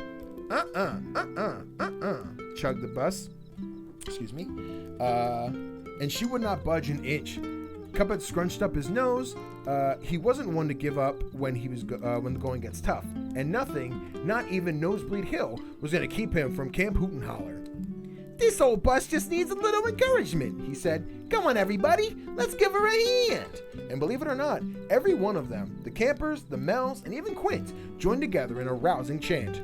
"You can do it! You can do it! You can do it!"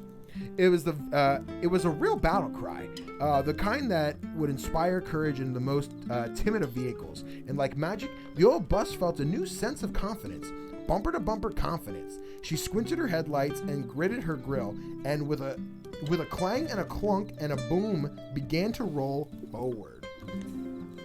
There goes the bus. Ugh, excuse me.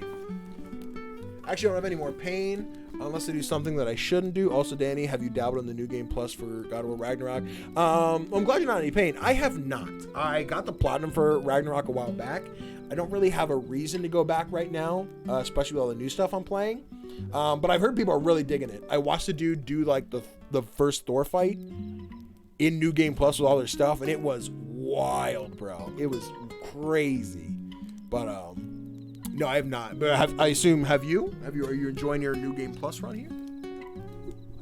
My hands are getting tired from holding this microphone. Something to note, mic arm. It's very important. Very important for a streamer. The chanters became very excited. "You're going to make it! You're going to make it! You're gonna make it!" they sang. Their words filled the tank like musical fuel. The engine roared, the tires smoked, the sweat poured down her windshield, but the mighty bus kept climbing. "You're almost there! You're almost there! You're almost there!" With every passing second, the group drew closer to their destination. Cuphead stuck his head out the window and found he could actually see the top of the hill. A cheer went from the passengers, and then, "Oh boy! Oh boy! Oh boy!" chugged the bus. They rolled backwards. It wasn't an ordinary roll, you understand. It was a full-fledged, high-speed downhill plunge. The bus was moving faster and faster, but the plucky campers kept right on chanting, "We're going to crash! We're going to crash! We're going to crash!" And just when it seemed things couldn't get worse, they did. With a screech and a skitter and a scud, a screech and a skitter and a skid, the bus spun completely off the road and off the edge of the cliff. The riders shrieked as they plummeted down, down, down, until finally, plop. Yes, it was. I'm right now. Yo, man, I'm glad you're enjoying it, dude. I think sometime in the future I want to play through both games just back to back, but I've got so many indies I'm sitting on. I've got so many videos, and it's hard as a streamer or content creator when you're reviewing stuff to go back and play games again Like, I'm still trying to get the platinum for Hogwarts Legacy and Dredge before Star Wars comes out in a couple weeks. So I gotta try and get those both done so I can make room on my console for the game. Let's see, and then the plop. Okay, they landed. Well, maybe landed isn't the right word. It was more like they planted themselves in the ground, which is why the bus was standing straight up like a candle on a birthday cake. Sure, I got the mic on right. I think we fell into a hole, said Cuphead. It was a logical conclusion, which they were clearly stuck into something, and when it came to getting things stuck in them, nothing was better than holes. But Canteen Hughes, who was a classmate and very good at geology, shook his head. It's not a hole, he said, adjusting his thick goggles and tightening his cap. it's a geyser. He was right, of course. It was a geyser, but not just any geyser. It was Old Forceful, the world's spewiest geyser. Or at least, that's what it said on the billboards they passed along the way. Here they were stuck in its spout. Oh, that's a terrible predicament. Not only were they unable to continue their journey, Quint was furiously revving the engine, but the bus wasn't going anywhere. They were very much in danger. You see, despite their favorable reputation with the tourists, geysers are not all that friendly. They are, in fact, very hot-headed with the most abominable tempers. You probably heard stories about how they fume and turn the page. Yeah, dude, Jedi Survivor looks dope. I'm really excited. And it's like, I think it's the 24th it comes out, so what, 2 weeks? Maybe a little less than that? I'm very excited. Fusses than the slightest provocation sends torrents of steam and scalding water spewing into the air. We'll be roasted, said Mugman, a declaration that caused a small ride inside the extremely vertical vehicle. The campers rushed to the front of the bus and surrounded Quint. This is all your fault, said Ginger, a normally sweet gingerbread girl who suddenly felt an urgent need to blame someone. Why'd you have to tear up the rules? Oh, our precious, precious rules. They all agreed that, in hindsight, the rules were very just and fair, and that Quint, in the moment of shocking irresponsibility, had doomed them all. Me? Quint roared. Hey, I wasn't the one who... He did not finish his thought. It seemed pointless now, since even at his loudest and angriest, he could never compete with the sound happening from just outside the bus. It was it was a rumble, a low, deep, terrifying rumble. Cuphead carefully opened the window. Excuse me, old forceful, he said. We seem to be stuck in your head. The geyser said nothing, but the ground shook and the rumble grew. Cuphead gripped the edge of the window. Ahoy, he continued. Since we're probably busy and we've got places to be, I wonder if you might give us... Give you what? Boomed the geyser. Cuphead gulped. A push, he said. For a moment, nothing happened. Then the ground shook again. The shaking got bigger, and then all the campers heard the unmistakable sound of laughter. Ha ha ha ha ha ha! Old Forceful chortled. Chortle's a word, isn't it? So you want a push, huh? Sure, I'll give you a push. And without so much as a warning, the old blowhard sent huge bellows of steam bursting from the ground. Next, there was a thunderous sound, and the temperature rose so quickly that the bus, like a thermostat sticking out of the feverish mouth, turned bright red. After what seemed like forever, the campers heard a gulp, then a pop, and finally, a very, very, very loud whoosh. Old Forceful erupted. In an instant, they were soaring into the sky like a big boxy missile. Quint repeatedly blew the horn, surprising several birds who had not expected to find a clanky old bus flying through.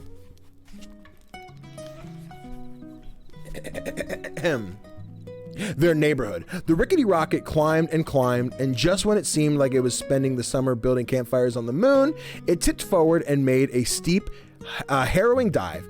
Quint stepped on the brake pedal, and passengers screamed, and a nervous suitcase bailed out using a spare undershirt as a parachute. But in the end, the old tub touched down with a bump and a bounce at the very top of Nosebleed Hill. Naturally, being good campers, the group picked up their song right where they left off. He crashed in a geyser, but came out the wiser. Oh, Quint's the greatest bus driver we've ever seen.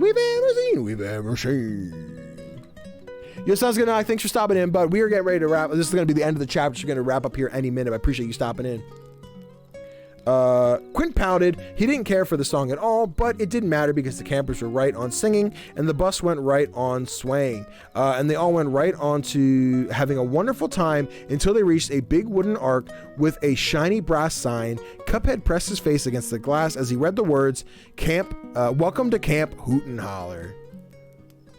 And that is the end of chapter 3. Ladies and gentlemen, boys and girls, thank you very much for joining me this evening for this campfire stream. This was so much fun. I hope you guys enjoyed. A lot of stories, a lot of reading. God, am I going to need some water? I need some water after this one.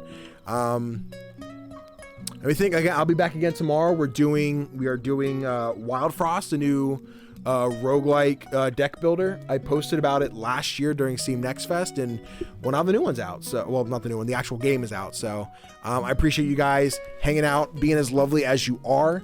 I would normally try and push a raid, but I don't have access to the menus that I need. So we're gonna wrap up the stream. So guys, thank you again so much. Thank you for joining me. If we get any more Project Gnome stories from fandom, from anyone writing the spinoffs, I would love to hear them. But for now, we're going to wrap it up. Thank you again for being here. Stay absolutely beautiful, and I will see you all tomorrow. Night Post-it. Goodbye. Thank you so much for the Shovel Knights. Good night.